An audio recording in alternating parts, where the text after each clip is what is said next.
Live from a bunker in the heart of the Ozarks, we are Sif Pop, and Sif Pop has done this. It's Sif Pop. Welcome to Sif Pop Weekly, streaming live most weekends or available to download later in your podcast feed. Unless, of course, you're a patron. Patrons get perks. Patrons get those perks. Batman. I'm your host, Aaron Dicer, and he has no fear. It's Andrew Ormsby, ladies and gentlemen. Oh, I wish that were true. Ahoy! Each week we'll chat about movies, television, whatever else from the pop culture universe is on our minds. And please welcome our guest this week. We were talking about the hottest people on the planet, and naturally his name came up. It's Jonathan Paula, ladies and gentlemen. I'm afraid you have me mistaken with somebody much more attractive. Great to be back, gentlemen. Now you got the John Krasinski look going on right now. Yeah, I'll take that. He's a handsome guy. He is a handsome fella. And he's hometown. He's from my neck of the woods up in Boston. Oh, nice, nice. I do want to let our audio-only listeners know that there was a placard before the video podcast. That was so good. It was so good. Oh, it's brilliant. That is our graphics guy Drew throwing that in. That said, Sif Pop podcast is presented in 4:3 format to preserve the original integrity. So yeah, fun stuff. Yeah, we're talking about Snyder Cut, guys, this week. We are. It is out and available, all 4 hours of it. All of us watched all 4 hours, plus some of the other material, doing some rewatches. I saw that going on Letterboxd. Oh yeah, I rewatched the whole Snyderverse this week, and I had a busy week at work, so I had to get up at like 6 a.m. every day, so I was staying up till 11 watching these 3.5 hour movies. Yeah, there's only one I didn't Gave me watch. some homework this week. I didn't rewatch Suicide Squad. That's the only one I didn't watch. Did he direct that? Oh, I'm talking about. I thought we were talking like the entire DC EU. No, I just did the ones. I just did Snyder's movies just to kind of. I had rewatched the Wonder Woman films back in December when '84 came out, so I was familiar with those. I want to go back and rewatch Aquaman soon, though. Especially having just seen both versions of Justice League, I'm like, yeah, okay, this kind of originally set up Aquaman, so yeah. But are we going to start with that, or are we going to? We will get there. I also want to mention we'll be talking about Boss Level, the movie on Hulu. Came out a couple weeks ago, and we wanted to chat about it, as well as, of course, the regular stuff. For our best ever challenge this week, we're doing best ever director's cut, which was an interesting one for me to try to kind of process and think through, and we'll talk more about that as we get there. And then, of course, we'll have buried treasure and all that as well. But yeah, we got lots to talk about, so we don't need to dilly-dally around. Let's get into it, and let's talk about Zack Snyder's Justice League. Fueled by his restored faith in humanity and inspired by Superman's selfless act, Bruce Wayne enlists newfound ally Diana Prince to face an even greater threat. Together, Batman and Wonder Woman work quickly to recruit a team to stand against this newly awakened enemy. Despite the formation of an unprecedented league of heroes, Batman, Wonder Woman, Aquaman, Cyborg, and The Flash, it may be too late to save the planet from an assault of catastrophic proportions. You missed it. You missed it. Apocalyptic proportions. That's what you should have gone with. Listen, I'm just reading the actual release from the studio. I don't write those. I don't mean to let you down if you thought I took time to write those. That is a Control V, Control C. Come on, Warner Brothers, you dropped the ball on that one. There's not a lot that I could say about the Snyder Cut that hasn't been said over the last couple years. It is one of those things where people have different perspectives on it, but here is mine. And then we'll talk a little bit about the movie. But basically, the movie comes out, Justice League comes out. It is just has all sorts of issues behind the scenes. Zack Snyder with family tragedy steps away from the film. Joss Whedon finishes it up. The movie comes out. You can tell it is two directors, battling against each other in many ways. It is a mess in other ways. The fans say, I want to see Zack Snyder's version. There's online bullying that happens, but then there's also online charity giving that happens from the movement. And eventually HBO says, you know what? Or not HBO, I should say Warner says, you know what? I bet we could really pump up our HBOMax if maybe we, put it over there and did his whole Snyder Cut thing. So they announce it actually is coming out. They give him the money to quote unquote finish the film. It is now 4 hours long in a completely different movie, but still with the same people, and now with Zack Snyder's vision intact. So what did you guys think? Did you like it, love it, dislike it, hate it, or it was just okay? And we will start with Andrew. What did you think? I really liked it, but I know I'm drinking Kool-Aid on this one, so I really liked it. Jonathan, where did you land? Immediately after I finished, I wanted to say that I loved it, but I know it can't be that good. Intellectually, I'm like, that's not right. But gosh darn it, this movie was really good. And I think watching immediately after the theatrical version kind of spoiled the water a bit, because coming off of Whedon's version, which I still enjoyed, it's just it's such a better execution on what should have been just a home run. I mean, this is, DC's version of the Avengers, and that movie made $1 billion, is critically acclaimed. And Justice League could and should have been much closer to that home run. And I think Zack Snyder's version of it gets really close. And I have so many problems with it, but I still kind of loved it. If you had told me a year ago that the Snyder Cut was real and they were going to re-release it on HBO Max, and all three of us would come out of it with positive opinions on it, I would have told you were crazy. But I was fully prepared to hate this. I really thought I was going to hate it. You are not crazy. I also enjoyed this movie. I am firmly in the liked it. Maybe the least of the three of us, because I'm not teetering on loved it. I really liked this movie. And I think it sounds, Jonathan, like you're teetering on loved it as well. You said you came out of it thinking you loved it. I think it's low side of loved it. Right. Yeah. So there's one plot thing holding me back from saying I loved it. There's a couple things, and we can get into that later. I don't know if we are going to have a spoiler cast for this. I think so. Yes, we are. Yes, okay. I don't care what either of you say. I will have a spoiler cast. Okay. Well, my only thing was going to be people know the story, but I guess the beats that we have issues with are new elements that weren't in the theatrical version. Well, let's start here. Let's start here, because this is a different piece of, I'm going to say, cinema than, even though we watched it at home on a streaming service. Then I can't think of an analogous example to what we're dealing with here. There have been director's cuts. There have been, and we'll talk about some of them later in the show. There have certainly been directors who have taken back projects and say, hey, here's what I wanted to do. That has certainly happened. But I can't think of a time where it has been such a cultural movement, in a way, where it was something that the director then got to go back and remake the movie. This isn't recutting a movie. This is remaking a movie with a lot of the original pieces. So they actually had reshoots. They did new footage 4 years after the fact. Of course they did. Yeah. Because it's such a different movie. It's a completely different movie. And you can kind of tell the scenes that were filmed later, because there are scenes where you see Ben Affleck and you're like, oh yeah, he is nowhere near as big as he was, whenever he originally played Batman. He's a lot skinnier in some of these shots. Yeah. But, no, you're right, though. This is not simply a re-edit. Topher Grace could not have created this. This is... Right. And it's so fascinating to me that the entire project, to go back to what you started with, Aaron, it's like a $70 million bonus feature that was willed into existence by sheer fanboy entitlement. Right. And I wanted to just come out of this being like, this movie shouldn't exist. I don't even know if it deserves to exist, because they had their shot, they didn't do it. It's studio meddling, and this happens all the time.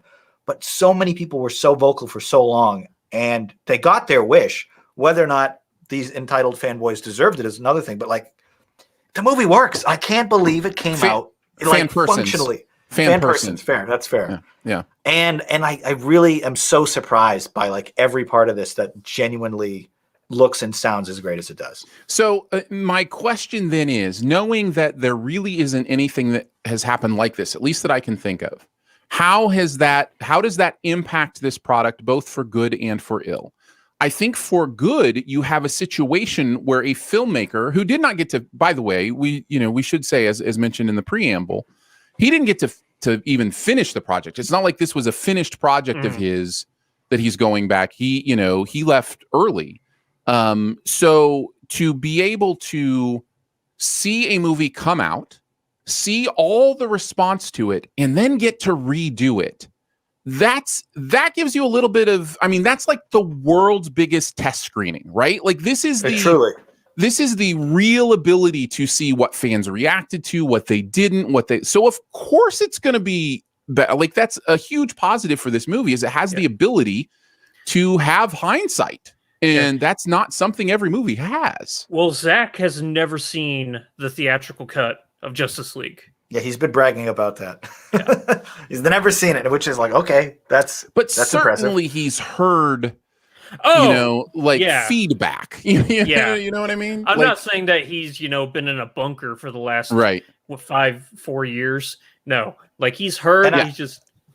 I'm pretty sure, and I haven't read it confirmed anywhere, but I have to assume that Zach didn't look at a single second of Whedon's reshoots. I know that there's not a second of Whedon's shoots in the movie at all, is my understanding. Yeah. And some of those things I kind of missed, but one of the big changes that Whedon made to Snyder's original vision, and it's obvious watching the two cuts back to back, is the humor.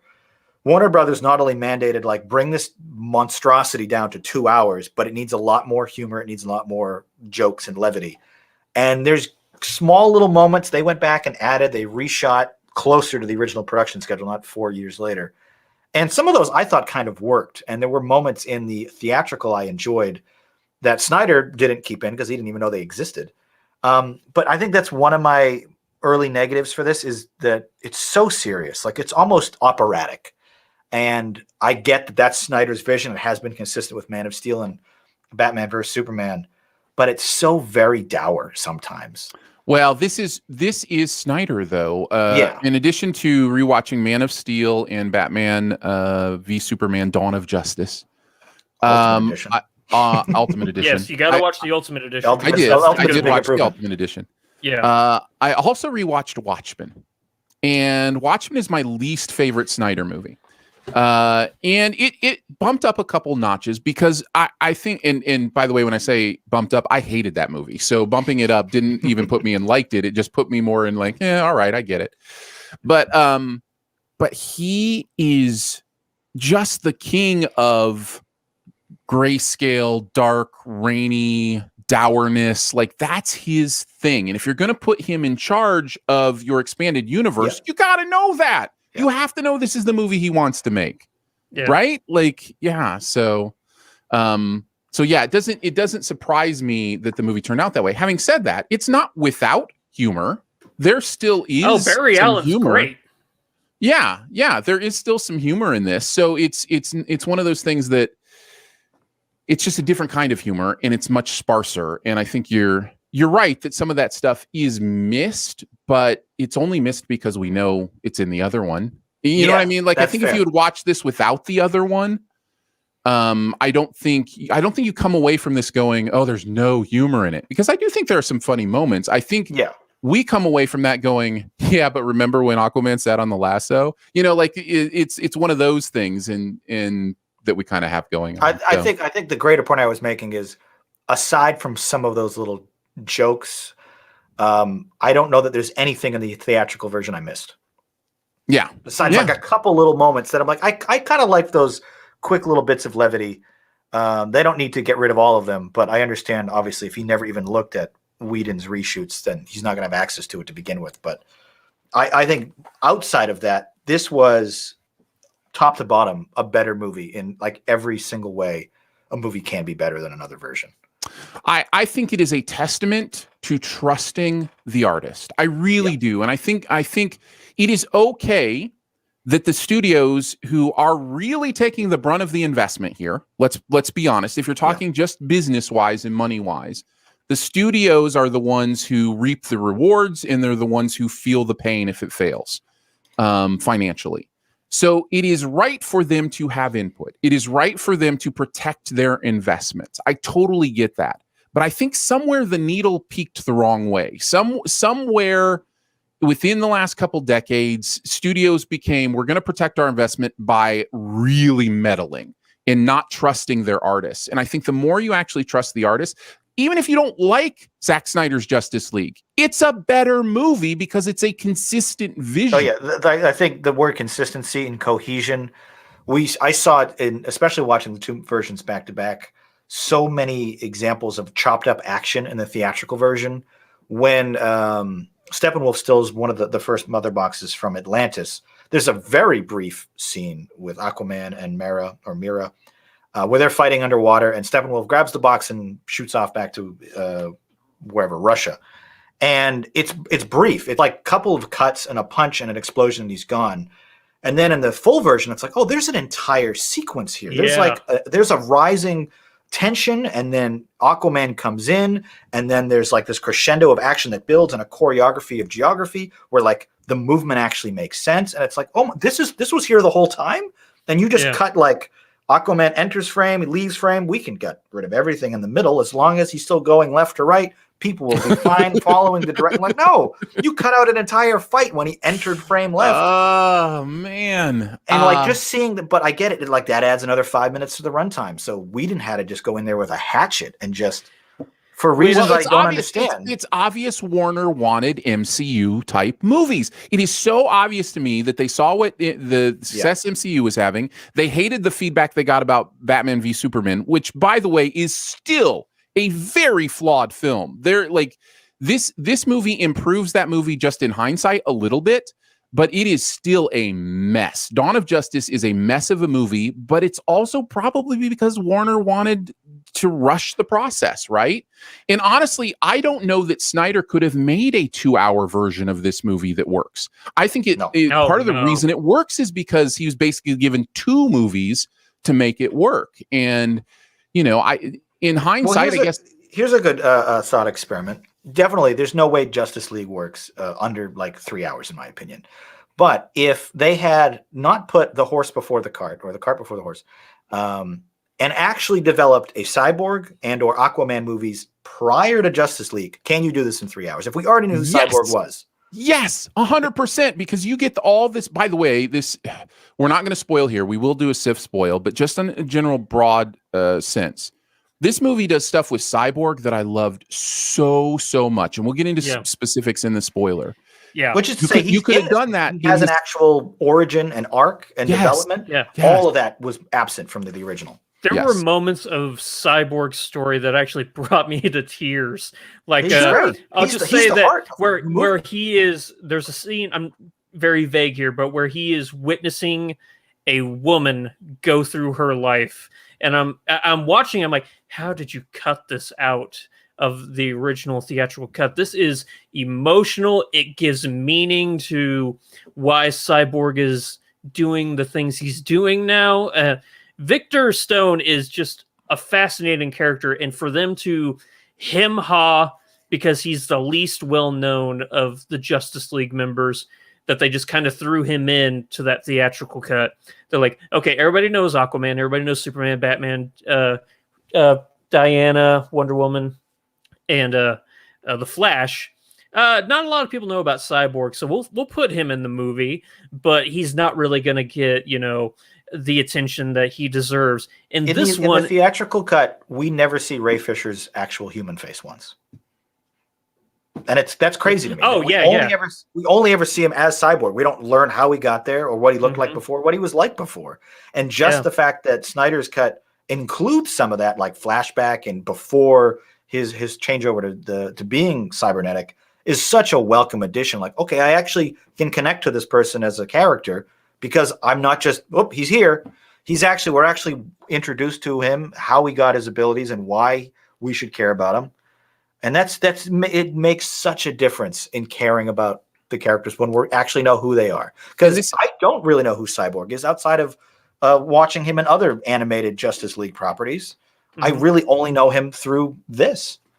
There is a alternate universe where Warner decides not to rush things, where they say, okay, MCU is what the MCU is because they did Iron Man and Captain America and Thor. And then when they knew those characters were working, the plan was always to do a team up, but they figured out how to do the best team up based on what worked with those characters. I forgot that the first two movies in the DC Extended Universe are Man of Steel, right?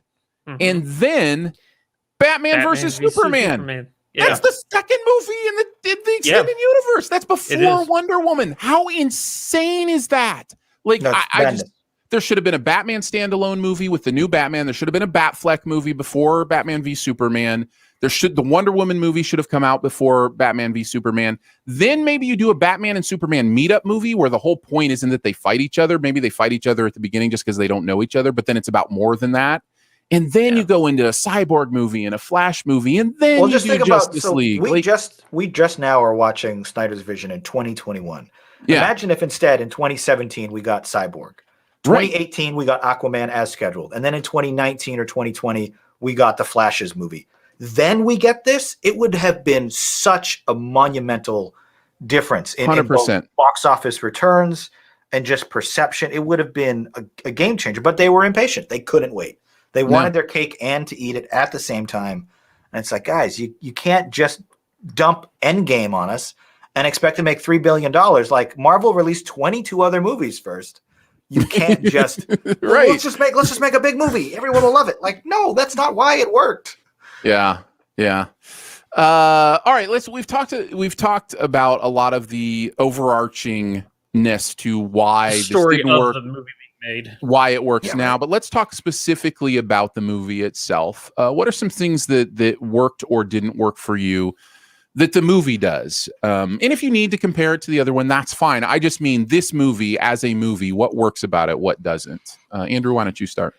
I actually really appreciate the separation of the movie into parts. It's not necessary, but for some reason it made it seem like it was more digestible. I'll say this right off the bat. This does not feel like a 4-hour movie. For me, whenever I was watching it, it didn't feel like a 4-hour movie. That's not to say that there are scenes I would not have cut out of this movie. It could have been a 3.5-hour movie and it would have been, that much better. But whenever they have like part one and like a chapter title and stuff like that, it made it seem like it was being cut up into digestible segments where if you needed to take a break, because for everybody watching, this is an at-home experience. Like, okay, I've watched 3 chapters of Justice League today. I can pause and then I can come back to it later if I need, or you can do what I did and just binge watch the entire thing. But it gives you that option of where you don't feel like, am I about to pause in a bad spot, or am I about to miss out on something great? You're like, okay, it's stopping here and then another chapter. So this would be a good time for me to pause if I need to. And because of that, it gives you options, or it gives you the ability to watch stories for specific characters in segments. Like there is a Flash segment. There is a Victor Stone Cyborg segment. There are all these things cut up, and it just makes it feel a lot more accessible and easily digestible. Yeah, I agree. It reminded me a bit of the old intertitles that would be found in the middle of like 4-hour Hollywood epics from the golden age. We don't do that anymore, but this was a 4-hour movie, and it didn't quite have an intermission, but I definitely liked the broken up chapters, which made it feel a bit more I don't know, like a miniseries almost. And at 4 hours, a miniseries is pretty palatable. I think when you put it that way, it's like, oh, that's not that long. Yeah, I think once you expand beyond the 3.5 hour range, maybe even the 3 hour range, psychologically, you're going to do your audience a lot of benefit by giving them breath points, by giving them the idea of, oh, here's a fresh start. We love a fresh start. We get really excited for something new. And what's interesting about, doing those, breathing titles is all of a sudden it's like, oh, new section. What's this?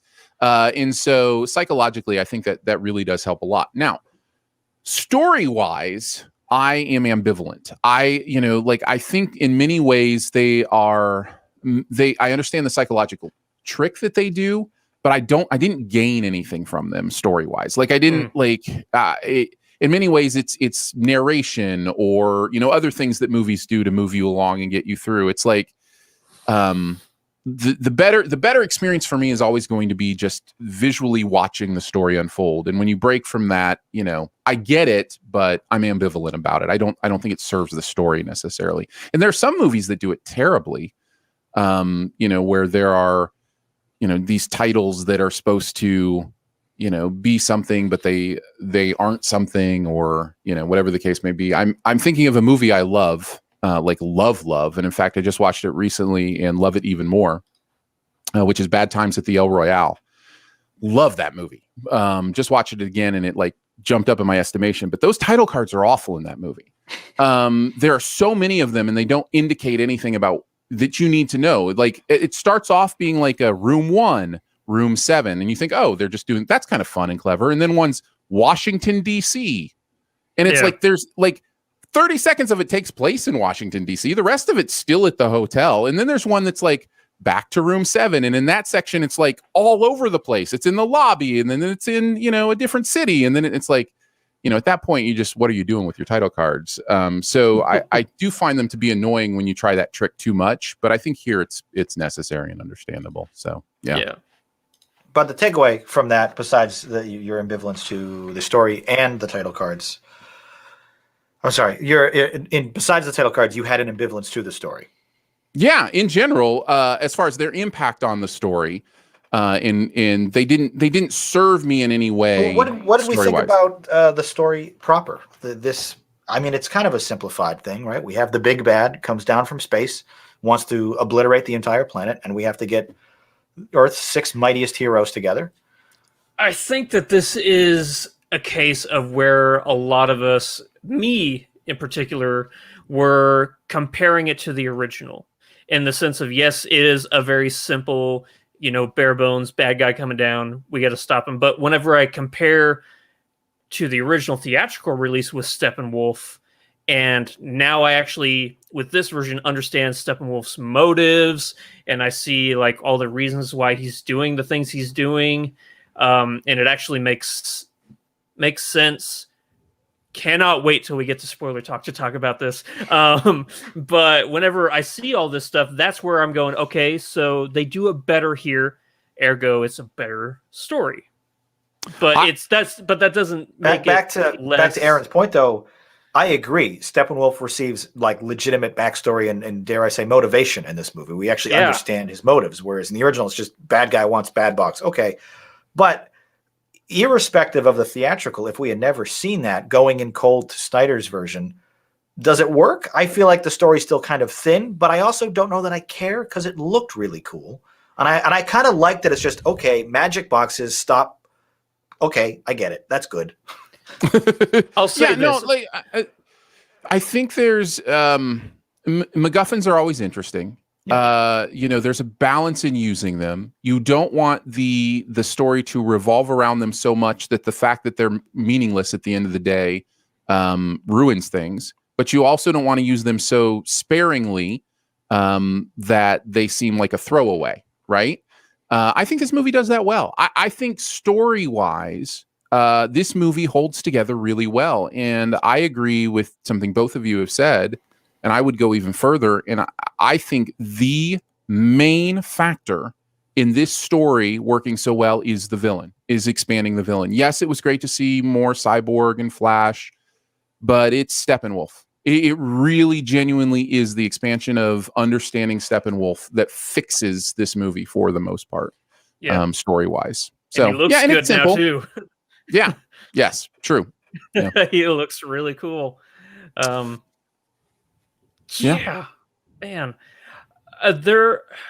I don't know what else to say because it's I have seen this multiple times, by the way. I should say that. I've seen it twice. I've heard a lot of people, and I'm impressed with your free time. I do not me have the availability to watch a 4-hour movie twice in the first 3 days of its release, but more power to you. It's funny because whenever we get into best ever director's cuts, there was a movie that I was surprised that I didn't know there was a director's cut of. And I wanted to see the runtime for the director's cut, and it was 4 hours. And I'm like, oh, I don't have 4 hours to watch a director's cut. And I immediately rewatched, and I realized I just rewatched Justice League Snyder Cut twice. So I'm like, oh. I'm going to break in just for a second and interrupt. I'm going to interrupt just to say, I want more 4-hour movies. I think I've been watching a lot of older movies, and older movies were much more free when they felt like they wanted to be epic to, go 4 hours. In fact, I am for my Buried Treasure today. I'm talking about a 4-hour long movie. Good. And I mean, it's not quite 4, but it pushes close to it. But movies like Around the World in 80 Days is like 3.5 hours. Mad World. There's a persistent and inaccurate assumption that the average moviegoer doesn't want to tolerate a movie that long, and yet the 3 highest grossing movies of all time, Endgame, Avatar, and Titanic, are all 3+ hours long. So maybe that thinking is just bull, and people want long, big, epic movies that have a full story. I'm totally down for it. Like Dances with Wolves, Braveheart's like 3 hours and 15 minutes. You can do more. Favorites. Yeah. Good, Bad, and Ugly is like 3.5 hours long. Long movies are good. I think. Well, long movies are good. I was going to say, Roger Ebert said it best, right? No good movie is too long, and no bad movie is too short. And I think that fits well here. The original Justice League, the Whedon's cut, if that was just like stretched out with all reshoots for 2 or more hours, like, oh God, like, please no. But this was clearly a version of the movie that had a through line, and I thought it was paced really well. The 4 hours went by really quick. And they kind of needed 4 hours to set up all these different pieces, all these new characters. Something like half of the Justice League is brand new to the screen in this movie. We had not seen them before. We have hindsight of having seen Aquaman's solo feature in between this and the original, but we're not supposed to have. This is supposed to have come out in 2017. You kind of have to go into it knowing that we don't actually know anything about Arthur Curry yet. This is his first time. And I think it worked because they had those extra hours in screen time to develop all these ancillary characters before they immediately team up in that same film. But I also loved the pacing. The early shots of this movie show Bruce Wayne hiking over the mountains of Iceland to go and find Aquaman hanging out in that tavern or that bar. This is in the theatrical cut too, but you just kind of see him walk over a hill and then he's there. This movie, you get like long sweeping shots over the snowy terrain. And it gives a grandioseness to that opening that was just lacking. And I love when you have time to use it to flesh out things that you can't shortcut. You can't develop epicness in a shorter film. Like, the only way to do big epic shots is to take your time with it and to draw out, perhaps to Zach's detriment, too much slow motion. But if you have a 2-hour movie, you don't get to have some of these really cool epic shots that develop the choreography and lay out some stuff and take their time with it. And I appreciate that. You mentioned something that is one of my negatives. The slow motion. The slow motion, but what it represents. There's a lot of it. There's quite a bit. There's a lot. There is a balance here. And when you let artists be artists, you can tell when there's no one saying no. Yes. And sometimes artists need to be told no. Shyamalan. And so there is a balance, and I feel like just having someone that could have reined in and tightened it up, just listen, we're just talking about how we love long movies, but I do think this movie is full of itself in the way it presents itself. It's very like unapologetic. Yes. And I joked about Topher Grace earlier because he's known for his fan edits. I think between this and the theatrical version, and perhaps only with this, there's a really good 3 hour and 15-minute movie here. And I think you could cut down a lot of the extra stuff, maybe even just get rid of the entire epilogue, quite frankly, and you have a really compelling, strong, and tight, well-paced 3 hour and 15-minute movie. The only thing that we've talked about that fixes this movie that is really difficult to do in less time is filling out the Cyborg and Flash and Steppenwolf stories, all three of them. That's going to take a few minutes. That's the only part. The stuff about character motivation, those things can be done a little quicker, but you really do need time with someone to identify with them and to understand them better. And that's hard to do. That's one of the things that's hardest to do when you tighten something up, is to really, develop character. And so that would be my only comment to that, is I'm not sure this one could actually be just over 3 hours, but I don't know. It's possible, certainly possible. Yeah. I feel like we've talked for 40 minutes, and I don't know if we've even scratched the surface yet, but we probably should move on. I've pretty much said if you've got, let's say if you each have one more thing you want to say about this movie, pick your favorite thing. We haven't, talked about performances much because they're pretty much the same. Although I really am sad that Ben Affleck isn't going to be more Batman. I think he's so good in the role. But he really is. I said that coming out of the others defended too. Him. I don't know if there's been a lot of people that didn't like him, but from day one, I've thought Ben has been terrific. But why don't you each, if you've got one more thing to say, why don't you think about that now? I was also going to say one of the other 4 hour movies I watched recently was The 10 Commandments, which is obviously the definition of epic. But what I found interesting was Cecil B. DeMille originally did The 10 Commandments in 1923 and then remade it 30 years later. So it's basically hashtag, release the DeMille cut happened for those 30 years. And he finally got his 4 hour. He remade it though. He didn't. Yeah, no, you're right. That's the thing that directors don't really do much of anymore. Hitchcock did that with the Man Who Knew Too Much. Yeah. So I can't think of many other examples of someone remaking their own movie a generation later, but it seems like a really cool concept to see how much you've improved as a filmmaker and kind of go from there. My favorite moments of this movie, I think, are all kind of in the spoiler territory. Okay. But I think by and large, I just appreciated that things made sense. And I love that Snyder's vision, when actually fully realized, was generally really entertaining. And one of the big things I missed from the first version, and it was one of my above the fold negatives, was we didn't get that incredible team up shot. All the Avengers movies have it. It makes it so gratifying. I'm such a dumb fanboy, but I love that slow motion shot. Oh no, you are a fanboy. You are a fanboy. Where they all just are in one shot, and somehow the theatrical version missed this. I don't know how you don't include this in reshoots somehow. Thankfully, it is here, and it's a great shot. I don't think it's spoiling to say that it is in it and it exists. And it's brief. It's 2 or 3 seconds long, but it's in the middle of the action, and they're all almost posing. But it's so cool. And when you do a Justice League movie, that's what people want. They want to see Batman and Wonder Woman side by side in the middle of a fist punch. Slow, it's so cool. That's all I needed. And I waited 3.5 hours to get to that point in this movie. But I'm okay, thank you. You're immediately better than your predecessor on that one shot alone. Yeah. And the rest of it just felt right. It felt like, okay, good. This is what always should have been. Andrew, what is your kind of final? I do have a lot to say in spoiler talk, but I'm going to throw out one very specific thing about this movie that I really appreciated. We talked a lot about, a lot of slow-mo in this movie. But on the other hand, Snyder threw in some real-time action scenes with some characters. There's some with the Flash that are really cool to watch, but there's one with Diana, with Wonder Woman, where you see her move in real time as opposed to, just a slow-mo action scene. And it is a joy to watch. It is so cool, and it makes you love the character that much more. Also, I don't think in this version, I didn't notice that she was like sexualized as much as she was in the original. Am I just missing something where, as like, I didn't see her as like I can't answer objectively. It's Gal Gadot. She looks fabulous. No matter what.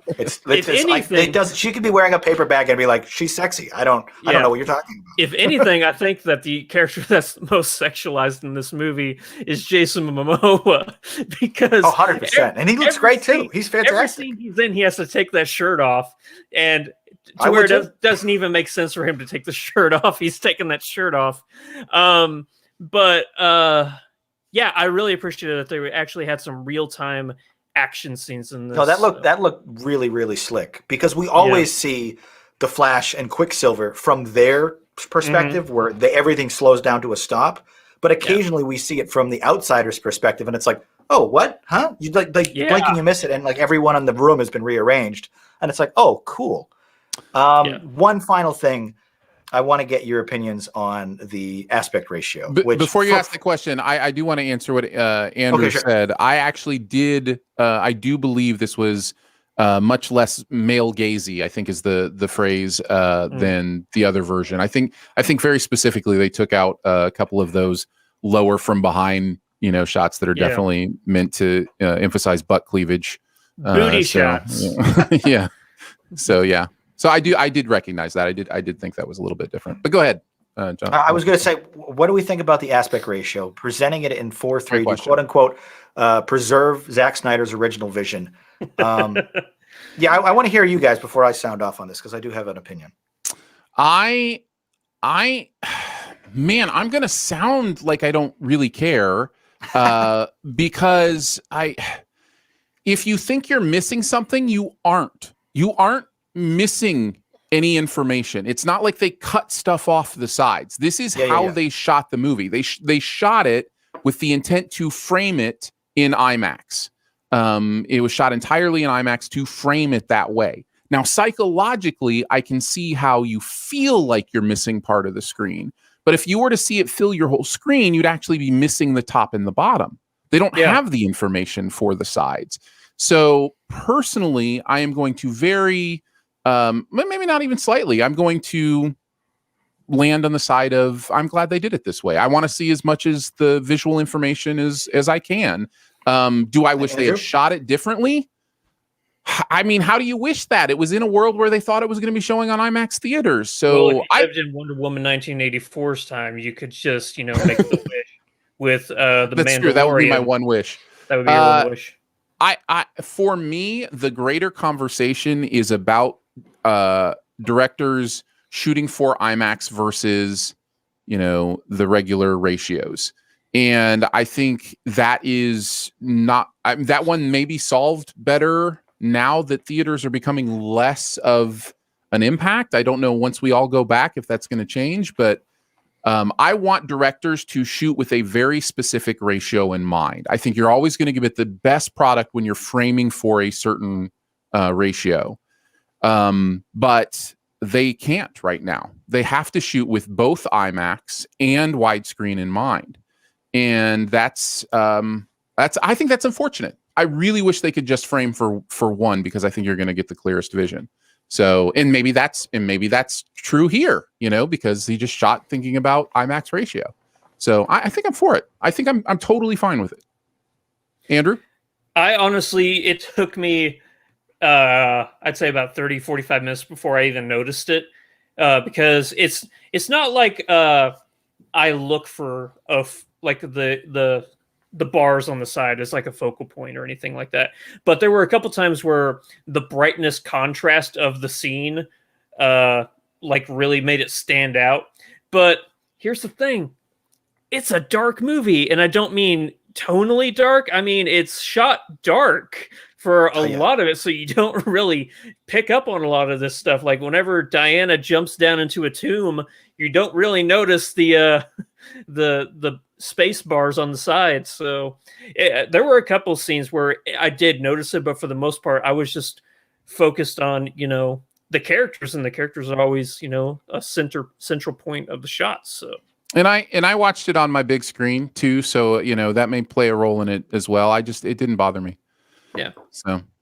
So I will sound off in the negative then, which is that I've been from the outset a big proponent of preserving the original film. I've bought widescreen VHS tapes before people understood what black boxes and black bars were. And pan and scan and all that kind of stuff. Always been a big fan of that. But at the same time, we talk about having to frame two different screens at once. You have to frame for IMAX, but you also be cognizant this is going to end up on home media at some point. And Zach did that because why else would there be giant headroom in every single shot of this movie if they weren't eventually intending to crop it to 16:9 for home video, like the theatrical cut? And I feel like so many of these shots were taller than they needed to be. And you could have cropped in to 16:9 and it would have been a perfectly good movie that would have filled up more of my TV. Personally, I'm not distracted by the presentation, but it felt lazy is probably too strong a word, but it felt kind of like, well, I shot it this way. I don't want to bother figuring out, where the digital frame is going to be for each shot, even though for every other movie ever released, that's how they do it. They always shoot knowing this is going to end up on home media eventually. When they did Back to the Future, they have like literally guide bars in the camera and the behind the scenes features you can watch where Rob Zemeckis knows like, okay, this is going to be for TV because it's 4:3. This is going to be for theatrical. And maybe we'll just leave open mat in case we need to do some other version of it. They always have that in mind. And I think Zach was just, maybe high on his own supply because he got $70 million to remake a movie he already made. That he was like, you know what? I don't need to change this for anybody. I'll just do it exactly how I shot it for IMAX. And this would have looked fabulous on a 70-foot screen, but most of us watched it on 70 inches. And there's a bit of hubris there, I think, that kind of annoys me. Because, you can crop and zoom because every other movie does that. Yeah. Including IMAX movies. Yeah, I hear you. That's minor. I just needed to rant there. I think the answer to the question is only one that Zach can answer is when you were shooting, what was your priority for how you framed?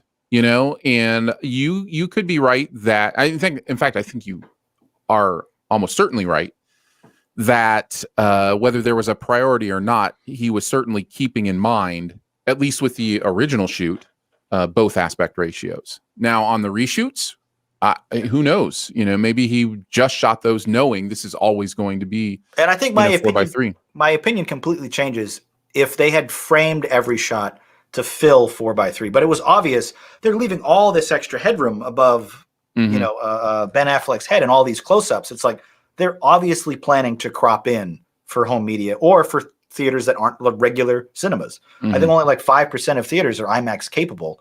So they definitely left in extra room to account for that. Whereas I think on this version, Zach's vision was like, you know what, screw it. I'm just going to give him the full mat. And it doesn't matter that it's not quite framed correctly. That's fine. Having said that, I will still almost without exception, I can't think of an exception unless maybe it's a horror movie and I just don't want to see anything. I will almost without exception feel like I'm missing something if I know there's visual information that I don't get to see. Like there's this weird psychological part of me that's like, I agree. Because I have the option on my TV to actually do a zoom crop there's a button on the remote control. You could have done that, right? And I did it for a couple scenes, and I'm like, this actually looks better. But I don't want to miss anything. I want to watch it. Right. So I will always have that thing that's like, show me all the visual information you have. I want to see it. But artistically, framing is a huge part of cinematography. And so, knowing what you're doing with framing is, I think, a underappreciated skill. And so, yeah. But yeah, I give the benefit to the artist there. Well, there you go. There are some varied thoughts on Zack Snyder's Justice League. We knew we'd be talking about it for a while, and we've still got more to say that we will say in the Sift to Spoil for sure. So that should be in your podcast feed as well. So let's head on to our next review, guys. Let's talk a little bit about Boss Level. A retired military operative finds himself in a never-ending time loop on the day of his death. Boss Level is Frank Grillo, Naomi Watts, Mel Gibson popping in there as well. This is available on Hulu, and is another one of their releases. It is yet another entry into the Groundhog Day genre. It is completely a genre now. So what did you guys think about Boss Level? Did you like it, dislike it, love it, hate it, or it was just okay? Andrew, you first. I liked it. Liked it. sounds like maybe medium to low side of liked it. The way you said that. Yeah. Jonathan, what are you thinking? I totally love this movie. Nice, solid, loved it. No, I really did. Always glad when we get one of those. I am on the high side of it was okay, low side of liked it. I certainly had fun. Jonathan, what since you loved it, why don't you talk about why you loved it so much? I think more than any other video game adaptation, this movie felt like a video game because the concept of Frank Grillo's time loop is that it restarts only when he's killed. Like a video game, you die, you get to restart at the beginning of the level. And that introduced such a fun concept where he's learning how not to die. It's not just like learning how to help the people of Puxatawny. There's a real like tension and purpose to the reset of the loop. And there's an entire montage in the middle where he learns how to sword fight. And I just love the concept of Bill Murray's not learning the piano for any reason other than like, I want to learn it. I have time to kill. In this, Frank Grillo's learning how to sword fight because he needs to be good at the sword to get past the next quote unquote level of his like day from hell, where every day he wakes up and people are trying to kill him the second he gets out of his bed. And I really love that they played with that in a way that we didn't even get in Edge of Tomorrow, which I think is probably the closest analog to this. I was going to say, when people say this movie time loop, and this I'm confused. Please tell me how this is more video gamey than Edge of Tomorrow. I think because it was having more fun. Okay. And this movie isn't serious. There's a lot of jokes. It's very kind of tongue in cheek. It's a little less earnest. Yes. Okay. And I love that Frank Grillo is totally like just hamming it up the whole time. And there's big graphics on screen that say like attempt number 12, attempt 180 or whatever it is. And I don't know, I enjoyed that. And I think the humor mixed with the action, which was maybe a bit too VFX heavy in some of the shots, but generally it worked. I thought it was fun. It was a good ride. And I love a time loop movie that does something different with the concept. And I feel like making this into more of a video game aesthetic really helped. See, it's interesting because you're kind of stealing one of my negatives away from me because I don't think this did anything new with the time loop concept. I feel like I've seen conceptually I've seen all of this before. What was fresh to me was the tone, and I think that's part of what it is. This is, I think, one of only like 2 or 3 action time loop movies, and I think the first comedy action time loop movie. And Happy Death Day is kind of, that's I think that's a fair point. That definitely comes close, and that's a movie I really like. And I feel like that is sort of my wheelhouse for movies that I love is action, comedy, sci-fi, and this is sort of a weird amalgamation of all three. I don't know. It just sort of hit all of my spots in a great way. Scratched all my itches. Yeah, I get that. Go ahead, Andrew.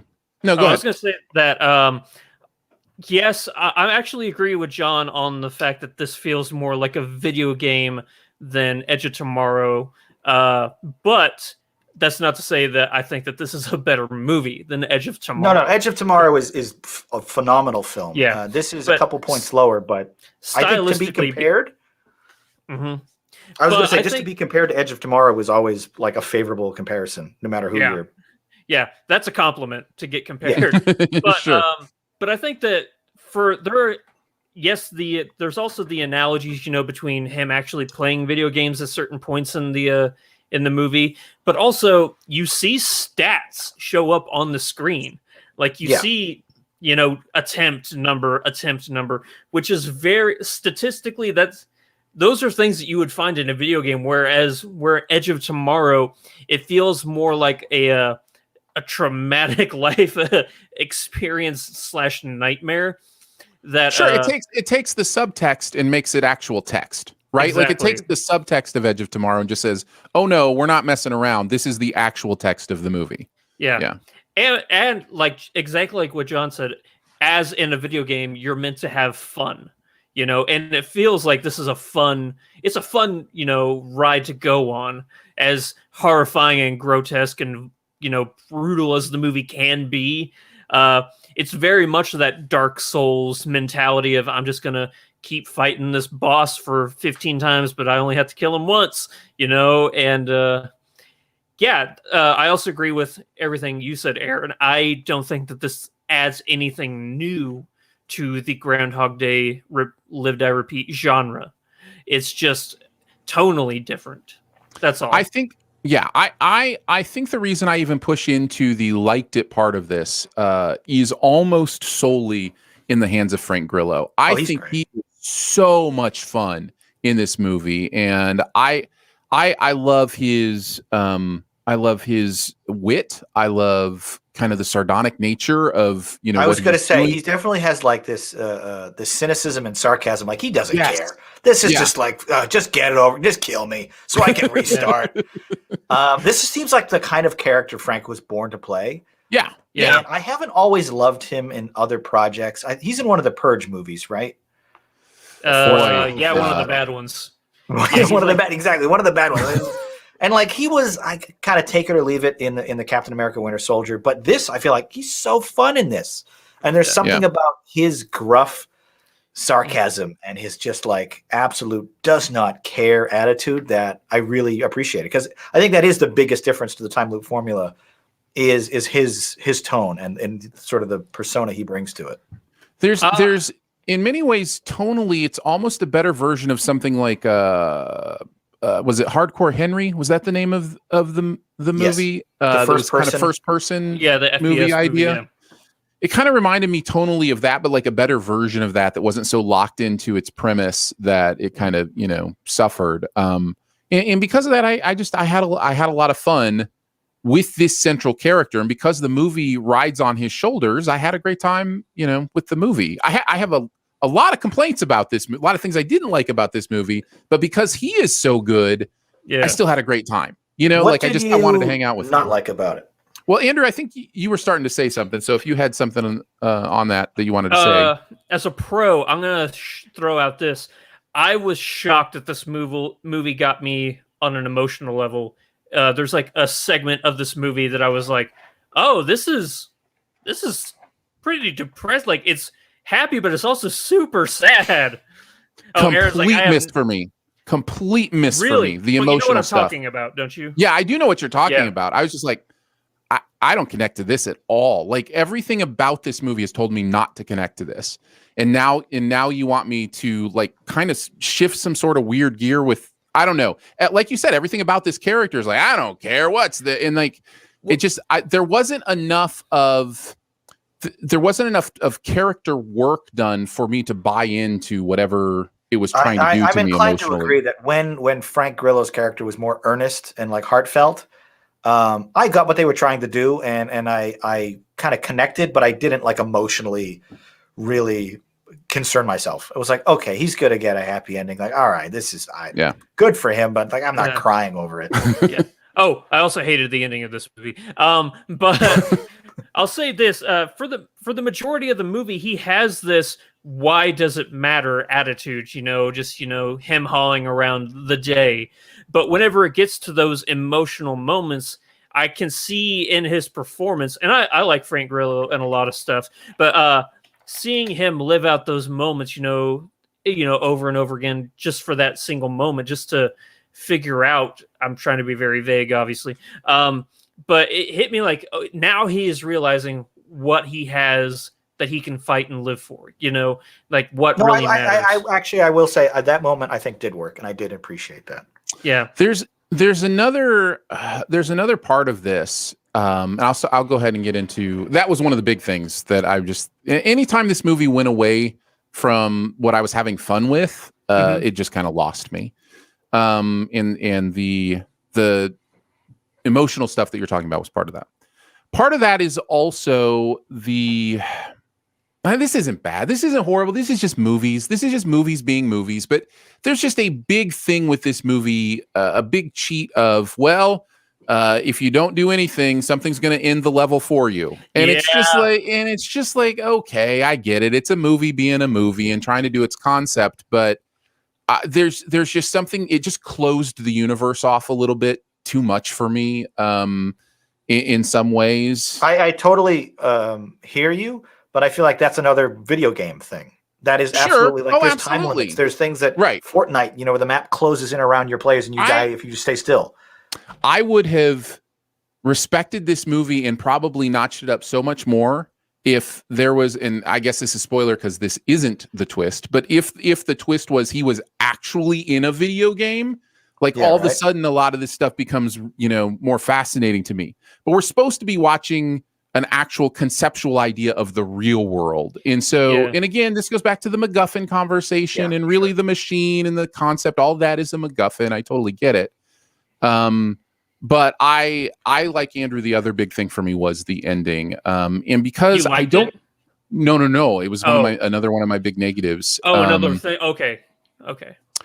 Because if we had a chance, it's hard to explain this without spoiling, but I don't know that we want to do a whole spoiler episode on this. We don't need to on this. No. I will just say that when you watch this, that will be a key factor, I believe, in how you feel about the movie, is if you think that's fun, interesting, or if you feel cheated. And I definitely felt cheated big time. So we haven't really talked about Mel Gibson, or honestly, we haven't even talked about Will Sasso at all. I was just about to say, what do we all think about Hollywood pariah Mel Gibson as the primary villain, which seems to be, for better or worse, the only roles he's getting these days. No, he was Santa. He was Santa Claus not too long ago. This wasn't really a good Santa. I like that movie. It was fun. I know it's weird treading on some of these waters. But I thought he was great in the movie. And I understand why it's weird to other people, but I'm a big Mel Gibson fan, and I try not to bring people's personal issues or lives into criticism or appreciation of their work. And Mel's fantastic. He's always been a great actor. And I think this is kind of that role he can really just chew the scenery on and just get really into it. There's a monologue early he gives about watching a pig being eaten alive by a snake. And this is this long 3-minute story about, I think, the virtues of patience, or just how people take what they want. And it's just good. He just had fun with this. And I was like, ooh, I could listen to him tell stories for all day. This is he has that voice. No, there's something about, he has a gravitas that just, that's earned, because he's been doing action movies for 30 years. Yeah. And I think that's something that he brings to the table. And I wish they used him more. He's really only in one location because he's the boss technically. So we only see him at the end of each level. Mm-hmm. But I really liked him in this.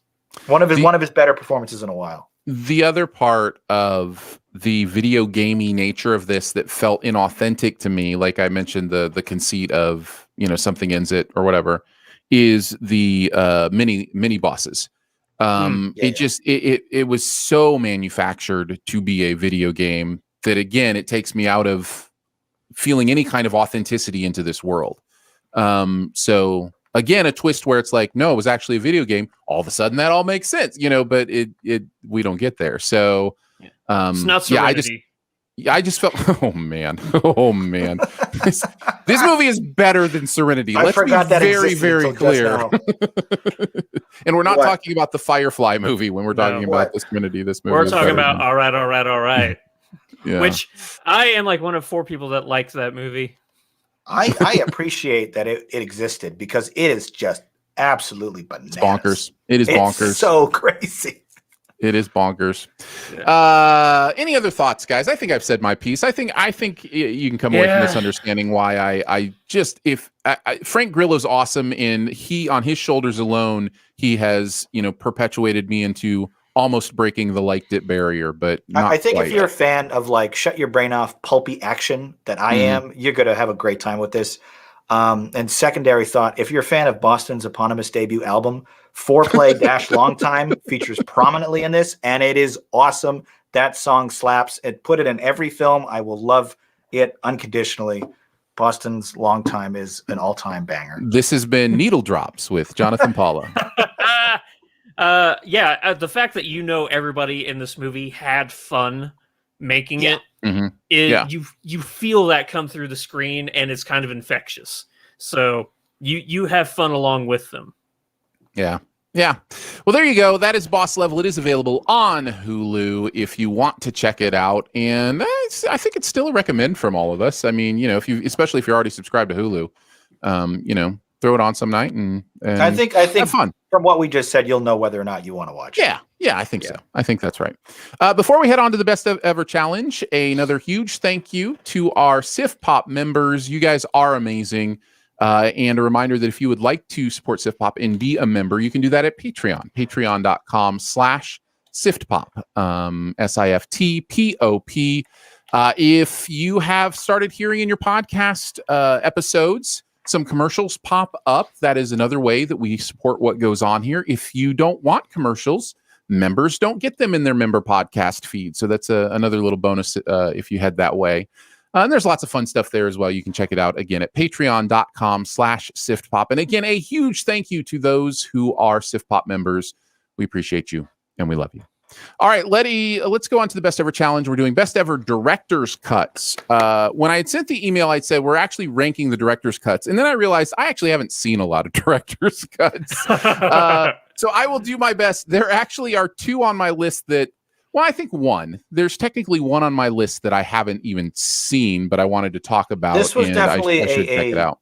This was definitely like a thinner group to pick from. Yeah. I tried to tally up every director's cut I've ever seen, and I'm including generously, and I hope you guys did too, because otherwise it would be really difficult. Extended versions, like DVD. Oh, sure. Because I don't know that technically qualifies as a director's cut. It's not like he retooled his own vision, but just expanded editions.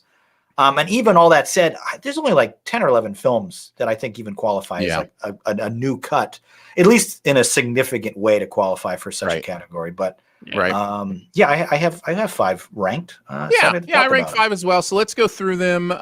There may be some trumping here. If you have it higher than somebody else, we'll see how that goes. Andrew, why don't you kick us off? What's your number 5?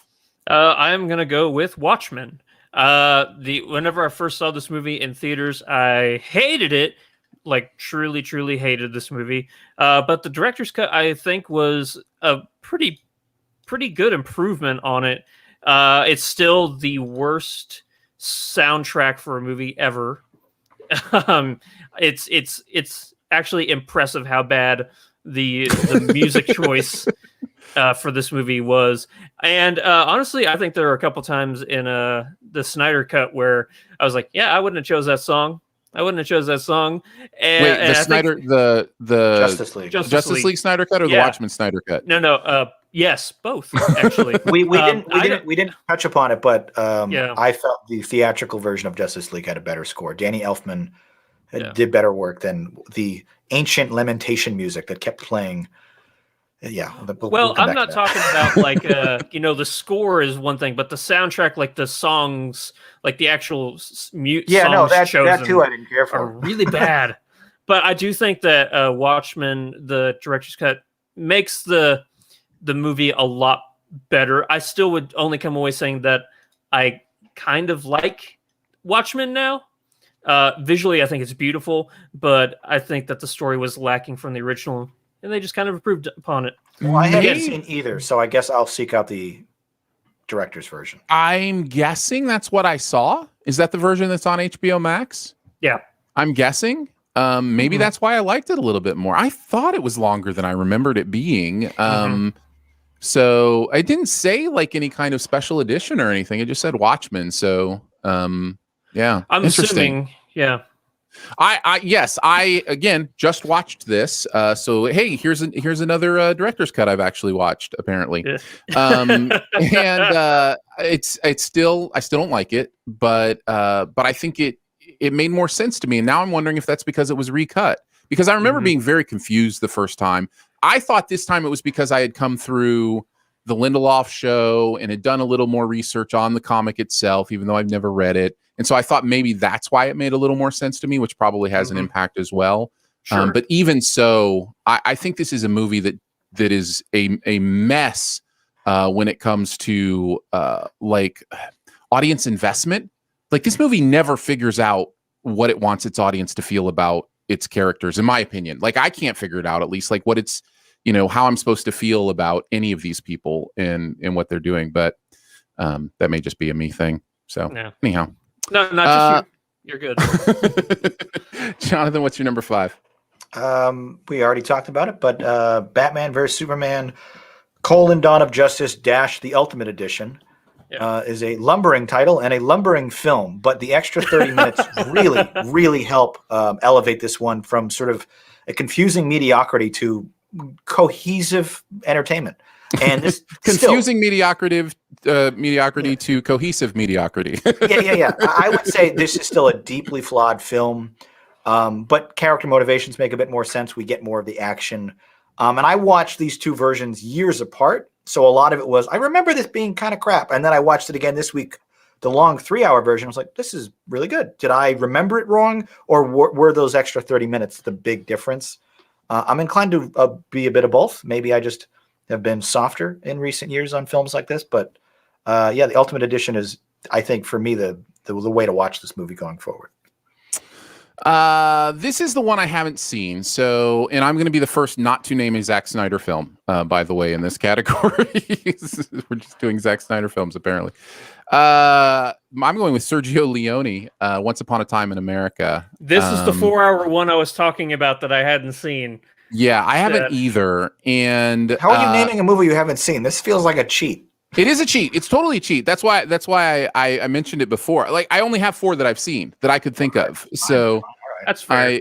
And one of those is even a stretch. So I apologize. When I started looking at this category, it's like, I don't go back and watch director's cuts. It's just not something that I've usually done. Now, since you both have mentioned ones I've actually seen that I didn't think about, maybe that should replace my number 5. But I did want to mention this one because it is often cited as the most important director's cut, because if my understanding of it is correctly, it really got chopped to pieces to get it down to where they wanted it. And they did a Firefly on it to where they put scenes in out of order, and oh no, it was really bad. And then Sergio Leone, he's like, I'm gonna re-release it, and it's gonna be 4 hours long. And you know me, I love Sergio Leone. He is one of my favorites from all the Man with No Name trilogy, like Good, Bad, and the Ugly, and all those, and Once Upon a Time in the West. And obviously, this is where Tarantino gets all of his inspiration for like Once Upon a Time in Hollywood and stuff like that. Yeah.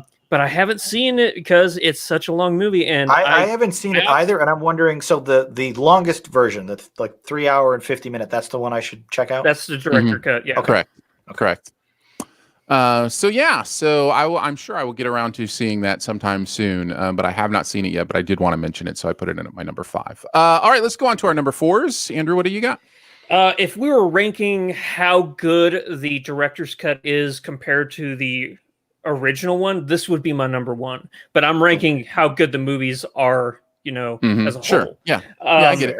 Yeah. But my number 4 is Kingdom of Heaven, because this movie, when I first watched it, I hated it. I thought that it was so bad because I saw a wasted potential in it, I thought. But then everybody's like, have you seen the director's cut of Kingdom of Heaven? I've heard about this, actually. I remember when it came out, getting lukewarm reviews, and I had skipped it. And then I want to say within the last 6 months, someone recommended it to me again. And I was like, really? And I think they said what you said, that the director's cut is what you have to watch. It's shocking. It's not even the same movie. It feels like if this was what was like released that year, I'm like, oh, that was one of the best movies of that year. It's crazy how good this movie is compared to the original one.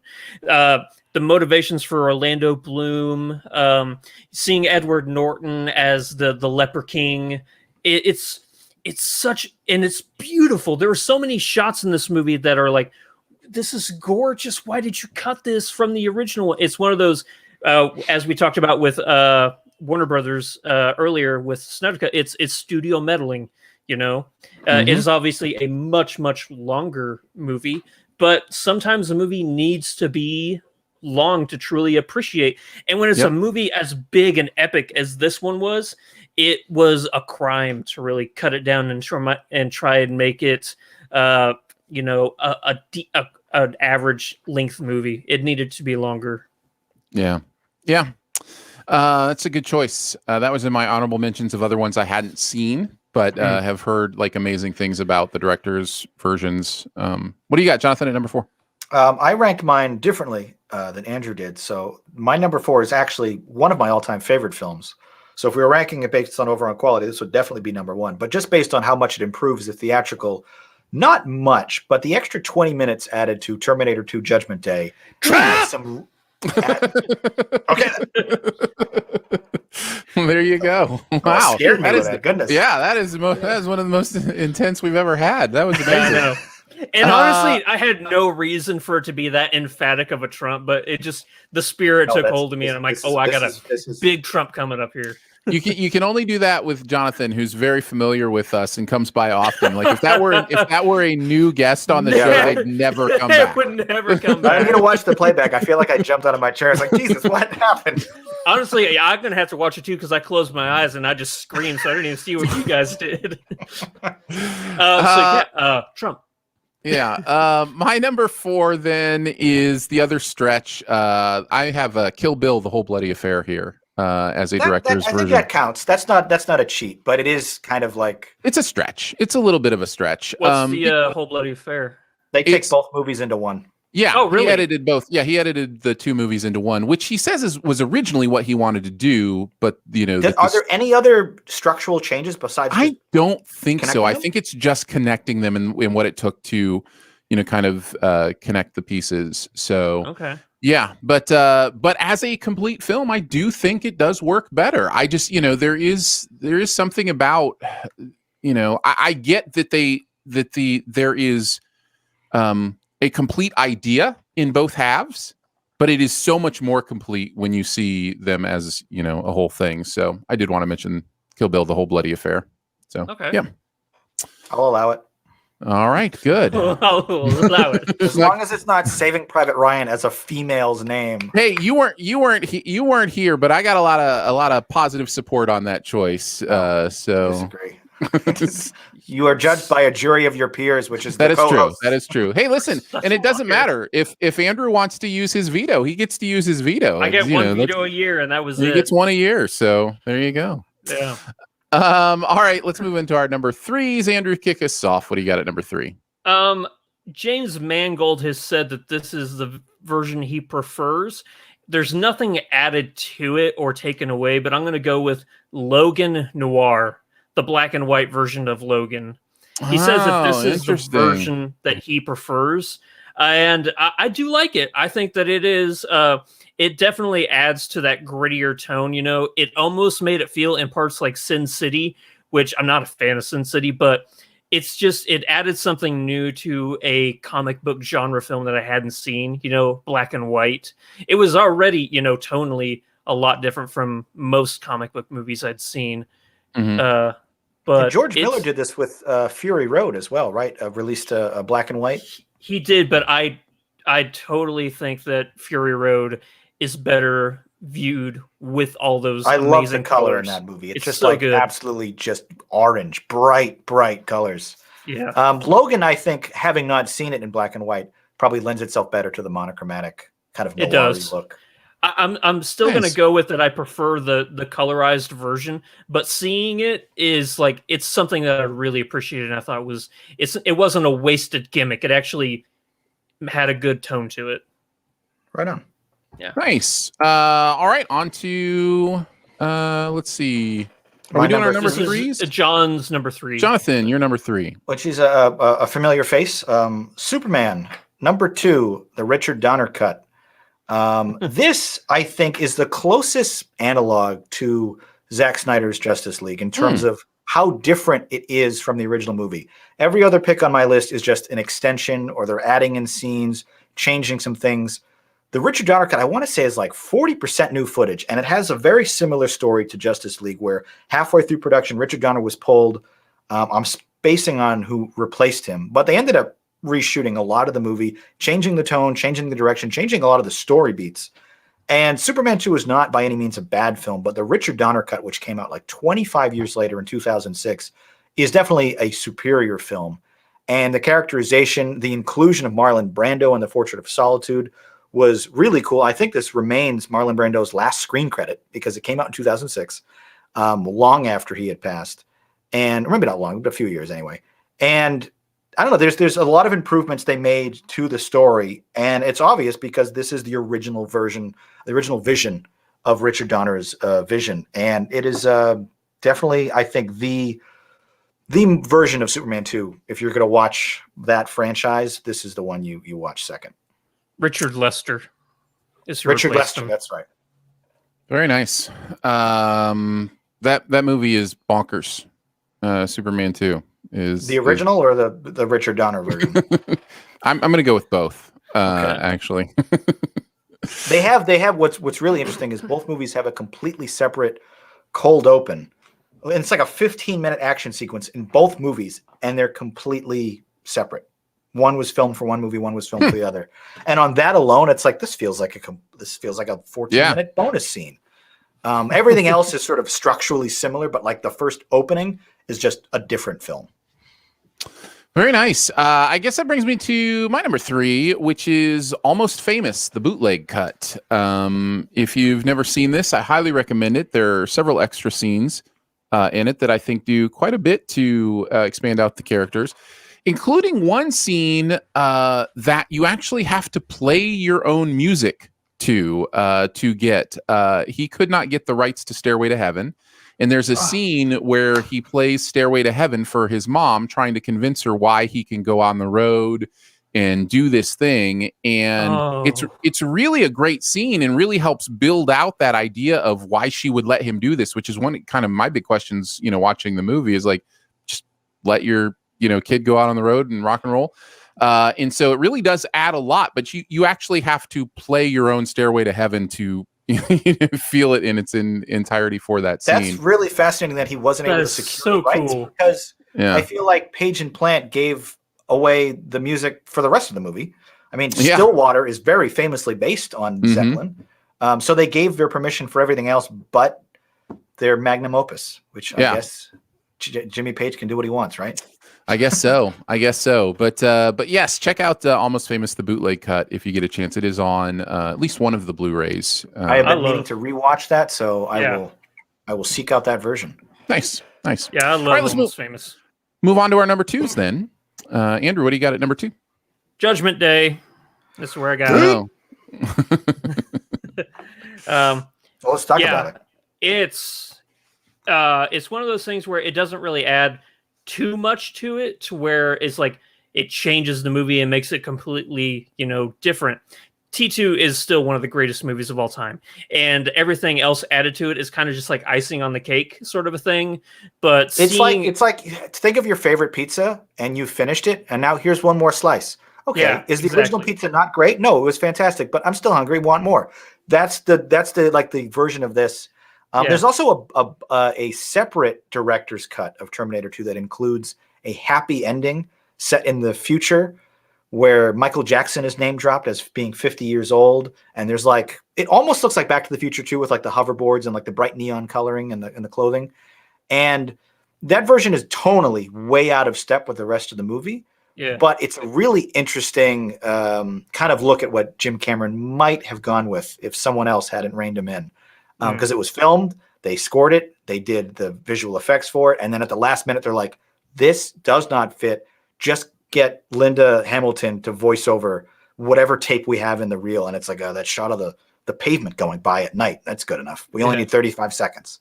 And I think just for as a curiosity, there's some cool stuff in the extended edition. Yeah, the scene where they're taking out the chip out of the T-800. Cool. It's so cool, and it adds a lot to Connor's distrust of the machine, because she lived through, the first movie and just the nightmare that she went through.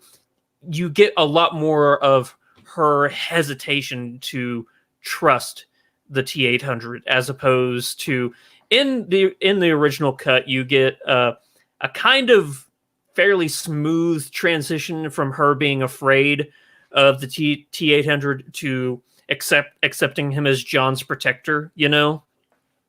Also, I really liked towards the end of this movie, the T-1000, how it's malfunctioning because of the explosion, and like how it's like kind of morphing into the environment around it. No, there's some really slick visuals that they're definitely like flourishes. Again, they don't change the framework of the movie, but those little like toppings just make it such a better experience. And the scene you're kind of talking about, I think, is probably the biggest part they excised from the theatrical, where they switch on the learning chip inside Arnold's head. Contains one of the coolest like practical effects, where they have two Arnolds looking into a mirror, Linda Hamilton and her twin sister, and the camera does like a full spin around shot with a mirror behind them. And it's like you're opening up Arnold's head with a mirror behind him. And like, how did they do this without literally drilling into the future governor's scalp? And the answer is Jim Cameron's a genius. Look up the shot on YouTube, because from just like a VFX appreciation standpoint, one of my favorite like shots, from early 90s cinema. It's really cool how they did it. Yeah, that's awesome. Yeah. So very that's nice. I could fanboy over this film all day. So let's move on. Oh yeah, I cry every single time he gets lowered down into the pit. Every time I cry. Brilliant film. I think it's like number 6 for me, like all time. It is top shelf. Oh, it's in I think my top 20 or top 30 for sure. Yeah, it's in my top 3 Cameron movies. We will move on. I'm just kidding. I love T2. I'm just being silly. All right, let's see. So that would bring us to my number 2. John's number 2. John, what do you got at number 2? Oh, that's right. Because we had, that was actually my number 4. My number 2 is the extended version. Speaking of Jim Cameron, The Abyss. It's a good choice. 1989 underwater, I don't know, epic underwater drama. It is a curious film, and it kind of goes where a lot of other screenplays haven't. The extended edition includes an alternate ending, which is so much stronger and more powerful and meaningful than anything we got in the abrupt theatrical version, which just kind of ends. It's awful in comparison. Like the ending of this is like a 10-minute extended sequence that explains like who the water is. Like up until now, it's just, okay, water can create sentient form and kind of communicate with our heroes, Ed Harris and the other characters down in their underwater rig. And the extended ending basically shows Ed Harris meeting the underwater aliens, who whatever you want to call them, and having a conversation and them explaining what's going on. And the result is like, okay, cool. This is what I wanted the whole it's like, imagine the movie Mission to Mars, but they never actually go inside the I guess, spaceship. That's the theatrical version. Like it's so disappointing not to get the ending. You might disagree with the direction, but the theatrical version is basically an unfinished movie, in my opinion. Yeah.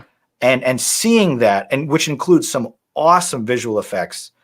It's such a more satisfying ending. Like, oh, okay, this all was building to something important, and there's a message and a lesson, and it looks cool. So yeah, the extended version of Abyss is by far the definitive way to watch it.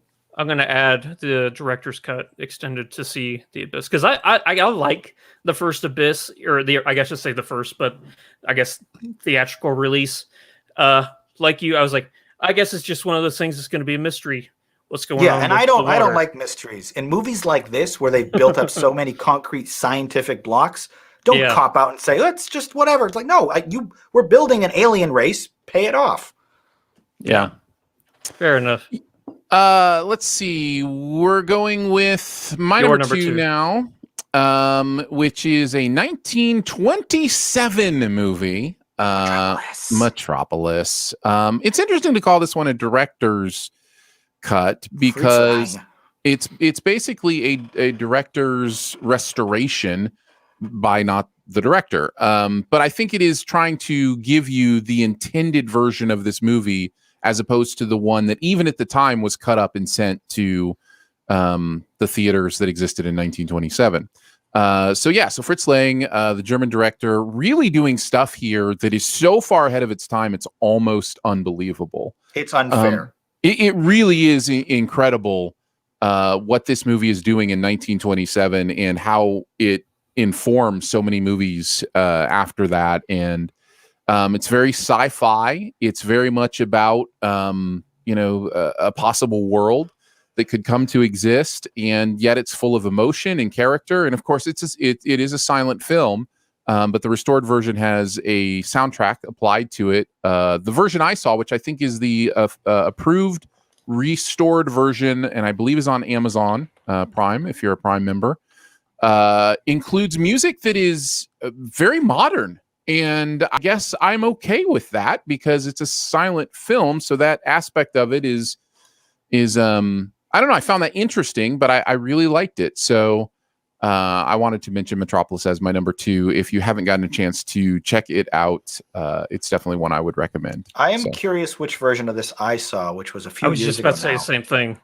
I don't actually know which version it was. I will have to go back and double check. I don't think I saw it on Prime. This is, I think, before they really did streaming video. This is like 4 or 5 years ago. But yeah, that's actually, I have a poster of Metropolis in my hallway. It is one of my favorite films, certainly of the silent era. It is like extraordinarily impressive from a technical perspective. I love movies that impress me. And there's very few that are 100 years old that look that good. Yep. 94 years old. I mean, if you want to be specific, but we're almost there. Rounded up 6 years. Yeah. I did think there's probably a podcast somewhere that's like doing like movies that 100 years ago, right? Because we're starting to get to that point where we're really going to start to dip into a lot of the real classics as cinema became kind of a big art form. Yeah, hitting their 100th, anniversary. So I've made a habit the last few years of deliberately seeking out 100-year-old films as some of the first things I watch every year. The first thing I watched this year was a film from 1921. And I think it's just great to go back and see what we were doing a century ago. And a lot of the stuff that we're still able to watch holds up. Yeah. And the stuff that was lost to time, of I think 70 to 90% of all silent films have been, they might have sucked, and we'll never know. But the stuff that we're able to watch, the stuff that's available on streaming, like Metropolis, is pretty good. There's a reason it's been restored. Go ahead. I typed in 100-year-old movies, and the first one that popped up was Birth of a Nation. I'm like, oh yeah, okay. That's what we were doing 100 years ago. Okay. It's amazing how those other movies are a little better. Amazing how things have changed and also not changed. I will say I saw it on Hoopla. Actually, I'm wrong. It's not on Amazon Prime. I saw it on Hoopla, which is my library's version of streaming. So that is where I saw the new version of Metropolis. Because it's public domain, it's available in lots of places. Yeah, I'm sure you can find it on I honestly YouTube. might have just downloaded it from archive.org. I can't remember. It's available in plenty of places. A lot of silent films are just on YouTube. If you want to get into like a rabbit hole of Buster Keaton and Charlie Chaplin, there you go. Yeah, there's hundreds of films on there. Yeah. All right, our number 1, Xander, kick us off. What's your number 1? This shouldn't be a surprise. I'm going with the Lauder trilogy. It's just one of those things. I'm not gonna. You two, I'm not gonna sit here and say that the director's cut, the extended editions, are way better than the theatrical cut, because actually I was gonna say the same thing. The theatrical is still really good. Yeah, but it's such a good world that you want more of it. Yeah, that's all it is. It's honestly, I think that even two Towers, or maybe not Two Towers, but Return of the King, I think is the theatrical cut is better than the extended cut. I think that there's a lot of stuff in Return of the King that is like, I didn't really need that, and I like the it's already. I'm not trying to say it's already a long movie. They're all already long movies, but I think that there are things, especially in Fellowship of the Ring, where that extended cut really adds a lot to the story and the background. It's just a lot more fun lore that you get to digest. Two Towers, it's my favorite out of the 3 movies. So anything you add to it, I'm just going to go yay. But yeah, for me, it was like whenever I got the director's cut thing you sent, I was like, okay, so number 1 is Lauder. Now I got to look up, have I seen any other director's cuts out there? Because I know that's my number 1. Yeah, no, this made my honorable mentions as well. I mean, it's it's the kind of trilogy, the kind of experience that I just want to like sit back, block out the entire day, and just enjoy Peter Jackson's vision for 12, 13 hours, whatever it works out to. And it is just beautiful, just gorgeous, front to back, that entire experience. It is astonishing. It is an astonishing work of cinema, what he did with that 12 hours of. And this is, I think, a good example, and it's not always the case, but a good example of like auteur theory and letting your director free reign and just giving him the budget and the resources to do what he wants. And if that's a 4-hour version of Return of the King, then so be it, because that movie makes me weep every time. Yeah. It's crazy because if you think about Peter Jackson before Lord of the Rings, he didn't prove himself really to be somebody that you would give, that kind of good, but like it's not that good. No, that's right. Yeah, exactly. Fright Nights. And what's the the insanely gory zombie movie that he did? It was I forget the name of it, but like, yeah, he did those movies before he did Lord of the Rings, and I'm like, you are giving this guy so much leniency whenever it comes to this franchise. And not only a lot of like money and resources, but the IP. This is J.R.R. Tolkien's like baby, and they're like, here, you have carte blanche to make this work. And they put a lot of trust in Peter Jackson, and 14 Oscar nominations and however many wins. They clearly made a good bet there. Well, Return of the King swept at the Oscars, if I remember correctly. I think it won like 11 out of 14. It did really well. Yeah. I think it was Titanic and Ben-Hur are the only others that have won at least 11. Yeah. And Return of the King's the third on that list.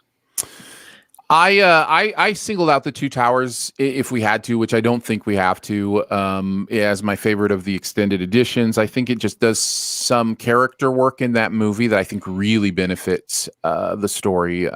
Boromir stuff, right? There's some real Boromir stuff in that extended edition that really helps out. I genuinely don't remember the original version. I saw them on Christmas Eve, the week they came out. Was this 20 years ago now? And I haven't seen them since. Ever since the extended's available, that's always been the version I go to. I don't remember what I'm missing. Yeah. Well, and for Two Towers specifically, you get a lot more of Boromir and his backstory with Faramir is who you're really getting. Maybe that's who I'm thinking of. Well, Faramir is the younger brother. Boromir was the one who died in Fellowship, which you see him in the extended edition of Two Towers. Yeah, I'm thinking of Faramir. Yeah. You also get a lot more of Theoden and Éomer, who the writers, the Rohirrim. Right. You get a lot more of them and like how they got banished and stuff like that. And then you get a lot more understanding of the treants, like Treebeard talking about, what's going on in the Fangorn forest, So I know way too much about Lord of the Rings. I'm realizing as I'm able to spat off everybody's name. I'm like, I know everything. For a long rewatch one of these weekends. What do you got? As I come back. What do you got at your number one, Jonathan? Number one is a version of a film I saw recently. It's, I think, much maligned as a famous blockbuster bomb, but the Ulysses cut of the 1995 Kevin Costner epic Waterworld is such a good experience. At 2 hours and 15 minutes, the theatrical version is kind of clunky. It feels like the theatrical version of Justice League. Like there's clearly world building they're removing, and I don't understand as much as I think I could. The 3-hour version of the Ulysses cut, which only was released last year, had been kicked around the internet in bootleg for a couple decades because it originated as a TV edit that aired on ABC after the movie came out a couple years, I think in 1997. So the movie comes out in theaters 95. They add in some deleted scenes for TV in 1997, but only in standard definition 4:3 aspect. And some of the gorier and some of the nudity has been removed for TV edit. But some entrepreneurizing internet folks took kind of both versions together. They took the SD stuff and they took the gore from the original and they mashed them together and they called it the Ulysses cut. And that's been available as a bootleg for 20 years. Finally, Universal, in their infinite wisdom, decided let's actually finish this correctly, and they released that on Blu-ray like a year and a half ago, and it's phenomenal. It's so good. Like all the extended stuff they took out, a lot of great motivation to the character. We get more backstory. We get to see more great sweeping visual effects. We have an ending that is a bit more definitive. It gives the Mariner a real human name at the end. And I think it's just one of those things where you get to see more of these characters that build them up in a way that you actually care about them now. And you get to see more action. You get to see more of these scenes that's like, okay, cool. This is a really fun universe that I want to spend more time in. And the theatrical cut, I think, kind of does the experience a disservice. But I've always been a huge defender of Waterworld. And when I finally saw the full version, it's like, wow, this is such a better movie. I think with Waterworld, I think what a lot of people mistake is it was, yes, a giant box office flop, but that doesn't automatically translate to people hating the movie. Because you talk to a lot of people, and a lot of people like Waterworld. I like Waterworld. I don't think it's, a GOAT film by any means. You got to check this version out. I don't know that it'll. I do want to. I think if you watch this and don't improve your score, then I'll revoke my critic card on the show. No, it is genuinely like a much improved film. Yeah, I have no doubt. The only thing that you said that it kind of gives me hesitation is that they name the Mariner at the end, and I'm like, oh, I just like that he was called the Mariner. The Mariner is a very cool name. Yeah, it's kind of like why I like the Man with No Name trilogy. It's because there's a mystery level to it. But I mean, they named an entire baseball team after it, so exactly. He has to be good. He has an entire baseball team. Yeah, and I think Dennis Hopper is hilarious in the movie. You're like a turd that won't flush. Yeah, it's great. I need. Is it Ulysses Cut? Ulysses, yeah. Okay. I'm gonna look it up. As in like the big operatic epic from Homer. Yeah. I'll have to check that out. I've been dying to do, not dying, obviously. If I'd been dying to do it, I'd have done it. But I've been excited to do a rewatch of Waterworld at some point because I remember thinking there was some promise there and having some fun with some of it. I just haven't felt the need to revisit it, but I've been wanting to. So I'd recommend it. I'm a big fan of just like balls to the wall action movies from the 90s, and this is like a poster child for let's give the director $300 million and see what happens. And it's like, okay, I don't think you quite made that back, but you certainly had an idea. In honorable mention, I would also mention the Apocalypse Now cut is definitely one that a lot of people talk about. I have not which seen one it. though? Because I've seen I think 3 versions of Apocalypse Now. Or maybe just 2. The Redux is this long-winded version that includes like a 30-minute detour to a French plantation. That version I don't care for. I think it's really boring and long-winded, and I kind of disliked the movie when I first saw it. I went back recently and rewatched the theatrical version and thought that was way, way better, near masterpiece. And I've heard there's a 3rd version that's even newer called the Final Cut that kind of combines the 2 into like a medium. And I've heard that's sort of the definitive one to watch. Right. But stay away from Redux. It is way too self-serving to be any good. There's apparently a Close Encounters of the Third Kind director's cut that I haven't seen, but I wanted to mention that one as well. The movie's already almost perfect. I hear there's a big change in the ending, apparently. I don't know what. They put gravy on the mashed potatoes. There you go. As the biggest change. Yeah. Something. If there's one thing Devil's Tower is missing, it's gravy. Yeah. So much gravy. It's all gravy, really. Did you guys have any other honorable mentions? Blade Runner. I don't like Blade Runner, but that, everybody says the director's cut's better. So. Yeah. Blade Runner doesn't make a lot of changes. It removes the voiceover and tightens things up and makes it a bit more mysterious instead of just spoon feeding exposition to the audience. It's not hugely different, but Blade Runner is a great film, and if you can make it better just slightly. And the other one is Heaven's Gate, another sort of famous example of like a box office bomb that bombed because you took a big vision and tried to cut it down to studio requirements. The full 4-hour version is, I think, paced a little too slowly, but I can't imagine telling an epic Western like Heaven's Gate in under 2.5 hours, which apparently they did, and nobody liked it. So I've only seen the full version, but I really liked it. There's, speaking of box office bombs, there's apparently an Ishtar director's cut as well. Is there really? Or are you? There really making is. A joke? No. I'm not making a joke. There really is.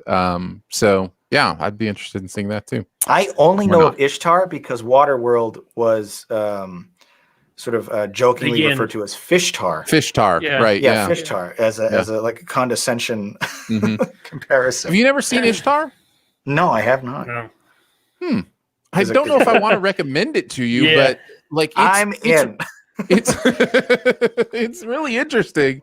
I had some laugh out loud moments in that movie. This is you know that scene in Justice League where Batman attempts to recruit the Flash and he just interrupts immediately, says, that's me on any movie recommendation. Movie exists, I'm in. Yeah, get it on the watch list. I have not seen Brazil, the Terry Gilliam film, but apparently there's a director's cut that's great. My only thing is, if he's not doing anything Monty Python related, I really wasn't a fan of much of what he did. Like that movie he did with what's his name, Christoph Waltz, a couple years ago, The Zero Theorem or whatever it is. I hated that movie. I know that one. You're lucky. Don't see it. It's so bad. But all right. Yeah. All right, let's move into our buried treasure. I'll kick us off on this. I already mentioned I watched the 4-hour movie. Did you give your number one? It was Lord of the Rings, Two Towers. Oh, it was. Okay. Yeah. I mentioned I'm doing a long movie as well for this, for my buried treasure. It is 1956. It's the movie Giant. Finally got around to seeing Giant. This is an epic, and that is it is the definition of the word sprawling, on all its positive and negative connotations. I think I'm really glad I watched it. It is. I watched it, let me check here, a few years back, 4 now. And I remember enjoying it, but I don't remember loving it. That's kind of where I'm at. I think it is, just for its scope alone, worthy of putting in, great movie conversation, just because of everything it does. The James Dean part of it also puts it in that conversation because it was his final released film. It was released, it's always difficult for me to say this word, posthumously. Yeah. Thank you. You just skip the middle 5 letters. Posthumous. It was released posthumously. There you go. And as I think Rebel Without a Cause was as well. I think the only movie he saw released that he played a large role in was his first one, East of Eden. East of Eden. But anyhow, he does something in this movie that's pretty incredible. He does the Orson Welles, right, where he's 24 years old and plays age range from 20 years old to 60 years old through the whole thing, and does it convincingly. And Rock Hudson and Elizabeth Taylor, they also go through a huge aging process through this movie, because it really does tell the story of this Texas family who goes from ranching to oil oil barons, basically, in Texas for over the course of many, many years. And baby Dennis Hopper is in this movie. 20-year-old Dennis Hopper is in Giant, and was interesting to see pop up. But it was, if nothing else, really interesting to see these performances, to see them pull it off. I don't know that you can do this anymore. Tom Holland kind of tried to do this with Cherry that just came out. I don't know if either of you got a chance to see Cherry. Not yet. But he's in some way, he's the same age.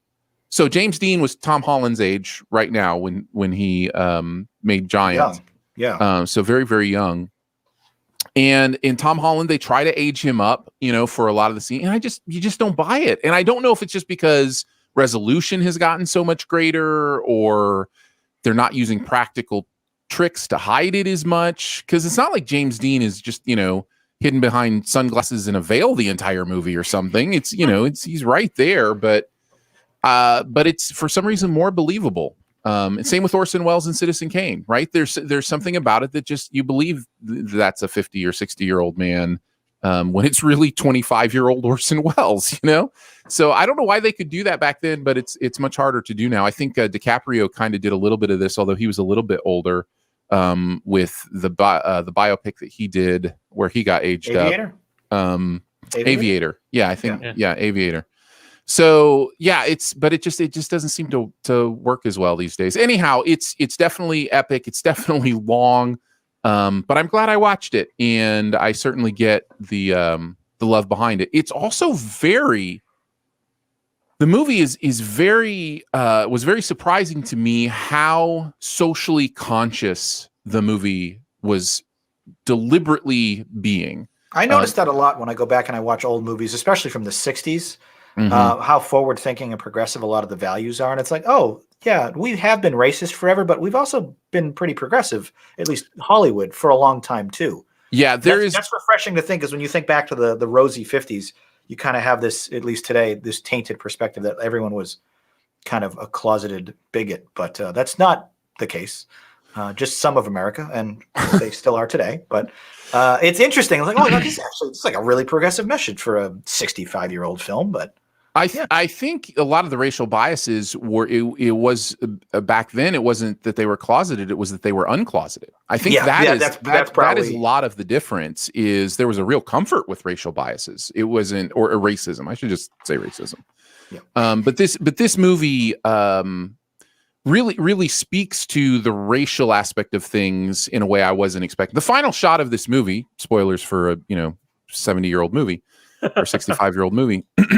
The final shot of this movie is a pan from a white blue-eyed baby boy to a Hispanic baby boy, and that's what it leaves you with as an audience to go, to really confront you with your feelings of, is this different? Because so much of the movie has to do with Rock Hudson and Elizabeth Taylor's growth through their, evolution from what they believe about,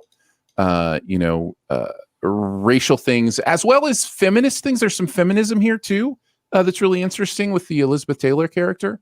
But it's very clear by that last shot, this is what they want you to think about. It is definitely saying, confront your racial thinking.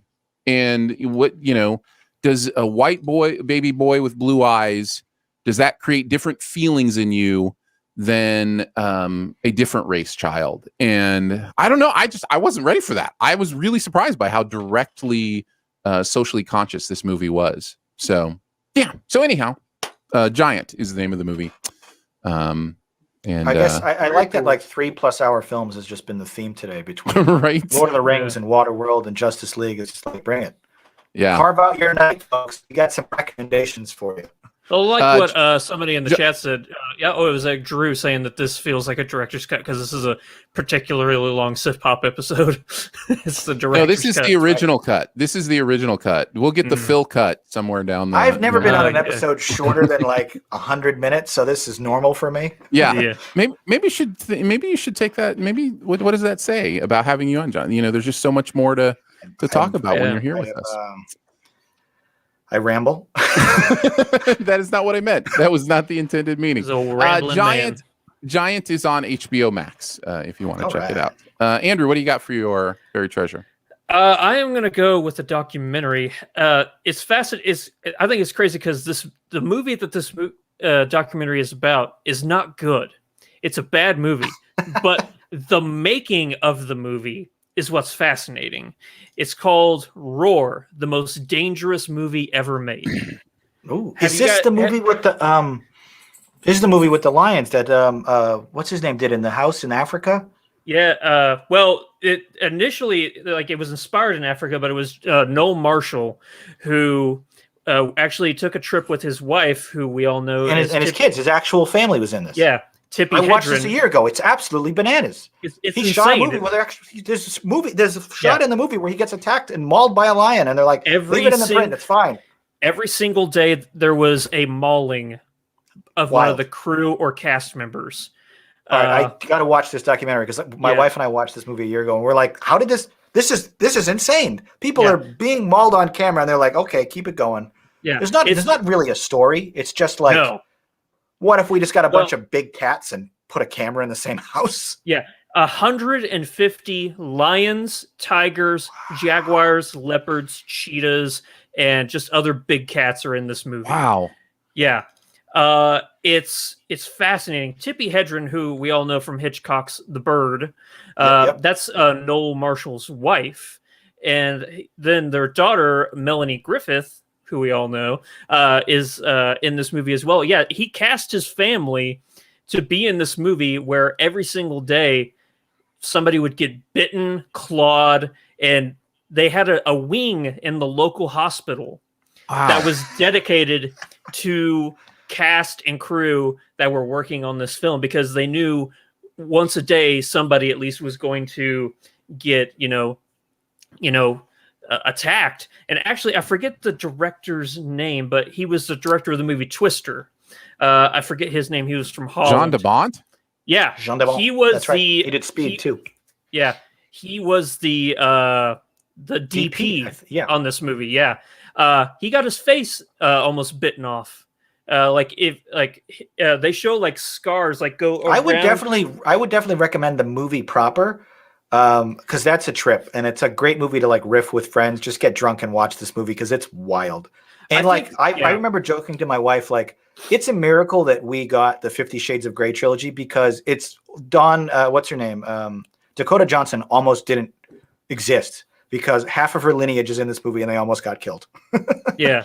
It's wild. It's one of those, you should see the original movie first, because like I said, it's not a good movie, but it makes you think, how did they get away with making this movie? It was made outside of the legal system. Oh yeah. They actually had to, because it was filmed in California, and they're like, you can't own big cats it's illegal to own big cats in California. So they're like, oh no, this isn't a house. This is a sanctuary for big cats. And they just happen to be filming a movie on this sanctuary. Most of the film is improvised. They just like, let's just roll and see what happens. With what the cats do. Yeah, let's see with what happens. And then there's like a Tippi Hedren, like, almost had to have her leg amputated because she got like impaled by an elephant's tusk or something like that. It's insane. Like the scene where in the movie where Tippi Hedren, like the elephant lifts her up like onto its head, is actually shot in reverse, because she was on its head, but she got bucked off and landed on its tusk. So they just reversed the shot to where it looked like it was putting her up on its head. It's an insane movie, but you should watch it solely to go into this documentary to understand what happened. I am crazy. 100% going to seek this out this week. It's on Discovery Channel. That's where I watched it. Great. And I'm realizing now that for, I think, the last 3 weeks, my buried treasure has been lion themed, because I did the Ghost of Savo, the Man-Eaters of Savo, the Ghost in the Darkness story. And then I think before that we were talking about Lion King, and then we were talking about something else. I'm on a lion kick right now, and I didn't even realize it. So, yep, that's my buried treasure. Roar, the most dangerous movie ever made. I think you're being dishonest. In fact, I would say you're lying. All right, Jonathan, what is your buried treasure for this week? I had to really think long and hard about this, because I only watch movies. And I feel like everything I've watched recently, we've already talked about or recommended. So I went into podcasts for this. I had to do a couple commutes to work recently for the first time in months. When I got back into podcasts, and I checked out one that my friend produced called Knowing Andy Kaufman.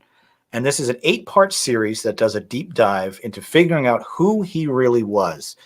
And if you've ever seen or enjoyed the Jim Carrey movie from 1999, you have sort of a bird's eye perspective on kind of who he was, the bigger macro parts. Mm-hmm. But this podcast has original interviews with Andy's sister, his brother, his manager, his girlfriend, his biological daughter that never met him. And the perspectives from these people around him is so fascinating. If you've ever been intrigued by his sort of anti-brand of comedy, that he would deliberately bomb on stage just to get a reaction out of people. It's just like he was ahead of his time in some ways and just totally weird and bonkers in other ways. But if you're into like short form documentary podcasts, this is a pretty quick listen, 30-minute episodes, only 8 of them. You can kind of binge it out. And in my case, a whole week of commuting. And it's really interesting to kind of go back into the archives and hear clips from Andy's past before he was really famous, home recordings from when he was just performing with his baby sister in like their backyard doing on fake magic shows, all the way up to his more controversial appearances on live TV. And it's super fascinating stuff. And the producer of the show is a good friend of mine. So I was like, yeah, I'll check out your stuff. And then I was like, genuinely like, dude, this is really good. You should do more podcasts. You're great at this. That sounds really interesting. Kaufman. It is. And I think it's the kind of really good, like ancillary behind the scenes film content that I was kind of jonesing for this week. Well, if you want further, ancillary behind the scenes content specifically about Andy Kaufman. I don't know if you ever got a chance to see the documentary about Jim Carrey's making the Kaufman movie. No, but I think I will, because I only watched that. I listened to the podcast first and finally watched Man on the Moon for the first time just a couple nights ago. He's incredible, isn't he? Yeah. Oh, yeah, Jim Carrey. It's insane. It's insane. He's been so good for so long. So the documentary changes everything about that movie. Yeah, it's so incredible. It's Jim and Andy, The Great Beyond. Actually, the full title of the movie is Jim and Andy, The Great Beyond, featuring a very special contractually obligated mention of Tony Clifton, is the full name of the documentary. It is available on Netflix. Right on. So you can fire that up. I would love to. Yeah, no, the podcast is really fascinating to hear what his closest friends and relatives really thought. And there was one anecdote that I remember, that him and his family would go to Coney Island when they were kids, and they would deliberately start fights in public. Just when this is like when he's like 8 or 9, he's like his early beginnings of this anti-comedy goes way back to his childhood. He would deliberately start fights with his brother just to see if they could get a crowd. Like, if we get into a shouting match right now, let's see if people start watching us. Then you can start throwing stuff at me. I'll start throwing stuff at you. And his brother is now sort of waxing poetic about this 45 years removed from when he originally did it. Because all of his relatives, or at least not his parents, but his brothers and sisters are all still alive. And hearing them talk about these early beginnings where they would do like improv, like flash mob comedy on like the boardwalk of Coney Island, just because Andy was like, wouldn't it be fun? And it's like, what a weird mind this guy had. And the fact that he actually made it famous when, like, by all accounts, he should not have been given any airtime. Like, he's a very wild, unpredictable guy, but he made it work in a system that doesn't know what to do with him. It's a really interesting feeling to do that and to bring that to the real world. I had a friend in college who we would every once in a while, if we were walking to classes or whatever, and there were people around, we'd look at each other and say, "Want to do a scene?" And would do, and then one of us would shout something like, "But did you think you had permission to be in my?" And we just, start a fight about something, and we just improvise it, and just kind of be aware of the reactions around you and people kind of stopping and listening and really sell it, and yeah, it's an interesting. It's kind of trolly. There's a little bit of trolling to 100%. it. There's Andy Kaufman's like the original troll, right? Yeah, in the best way. Yeah. So anyhow, yeah, I think that part of me is in there somewhere that really enjoys that, because we definitely used to do that kind of stuff. So that's great. Well, we did it, guys. It took us over 2 hours, but we made it. We made it happen. We did a podcast. And nicer cut. And he'll be in. No, I think it'll be the Phil cut. Release the Phil cut. Someday. If you request it, if you bully enough people on Twitter, there'll be a 4-hour version of this podcast. Or we actually have to get you, me, and John back together to record 2 more hours of content. Yeah, exactly. What is the longest episode in Sif? This is it. No, I think this is it. Well, no, I mean, technically the Sposkers is always going to be the longest because it's a live watch of the Oscar. Excluding those, I feel like when we did the Sifties a few months ago, I feel like we also went over 210. No, we've had 2.5. We've had 2.5 hour episodes before. That's not even including like a spoiler cast or anything. I'm talking a standalone. Speaking of which, let's get into that next. Yeah. Stay tuned. It'll be the next item on your feed. Scroll up to click it. Thank you so much for joining us today. Sif Pop is part of the Studio DNA Podcast Network. You can find out more about other shows on the network at studiodna.media or by searching Studio DNA in your podcast player. Huge thanks to Andrew for hanging out again today. Thank you, buddy. Huge thanks to producer Phil for producing the audio and video show. Hey, Phil. Thanks to Drew for the graphics, helping out with the graphics for the video show. Big clap. And thank you to Jonathan Paula for coming by once again this month and hanging out with us. Jonathan, you need to check out his Letterboxd. Really, really great stuff there. Anywhere else you want to send people, Jonathan, this time? I might as well promote my YouTube channel, youtube.com/Jogwheel, JOGWHEEL. I hope to be returning to the small screen soon, so I can review all the Oscar picks and maybe do something with the DCEU. I've written reviews on almost all of the films. One of these days, I'll kind of videotape my reactions and put together a big video on the Jogwheel channel.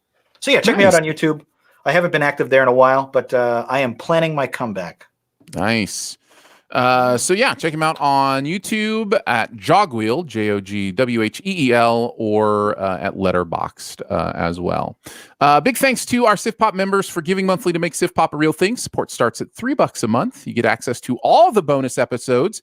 By the way, the bonus episode this week for our members was us discussing the Oscar nominations. So if you want to hear our thoughts on all the Oscar noms and you're a member, you can go do that now. That's at patreon.com/SiftPop. You can check out all the information there too. Lots of ways to connect with the podcast. You can comment, rate, leave a review at Apple Podcasts or wherever you listen. You can also email us feedback@siftpop.com.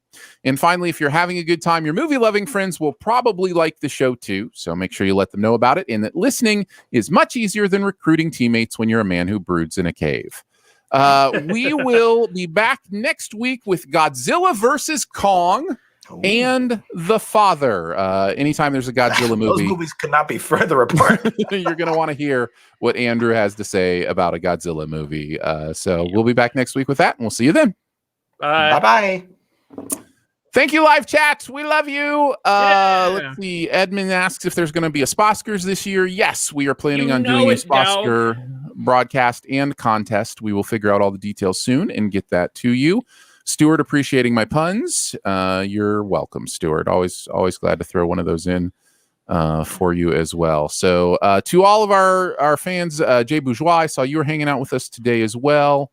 Let's see. Somebody else I wanted to shout out. Alos Villa says, hello, here from Spain. Good job, guys. Thank you for that. Hola. Appreciate that very much. Good evening. Yes. Buenas noches. That's true. Terrible. Time. Probably offensive. Who knows? Jose the Third, Amon, Aaron Schweitzer hanging out as well. Nick, lots of Doc, all hanging out with us today. So thank you guys. Appreciate you hanging out on the live stream, and always appreciate the feedback. We've got a spoiler cast to record, and it's already almost 4. So we're going to get into that real quick. So see you guys.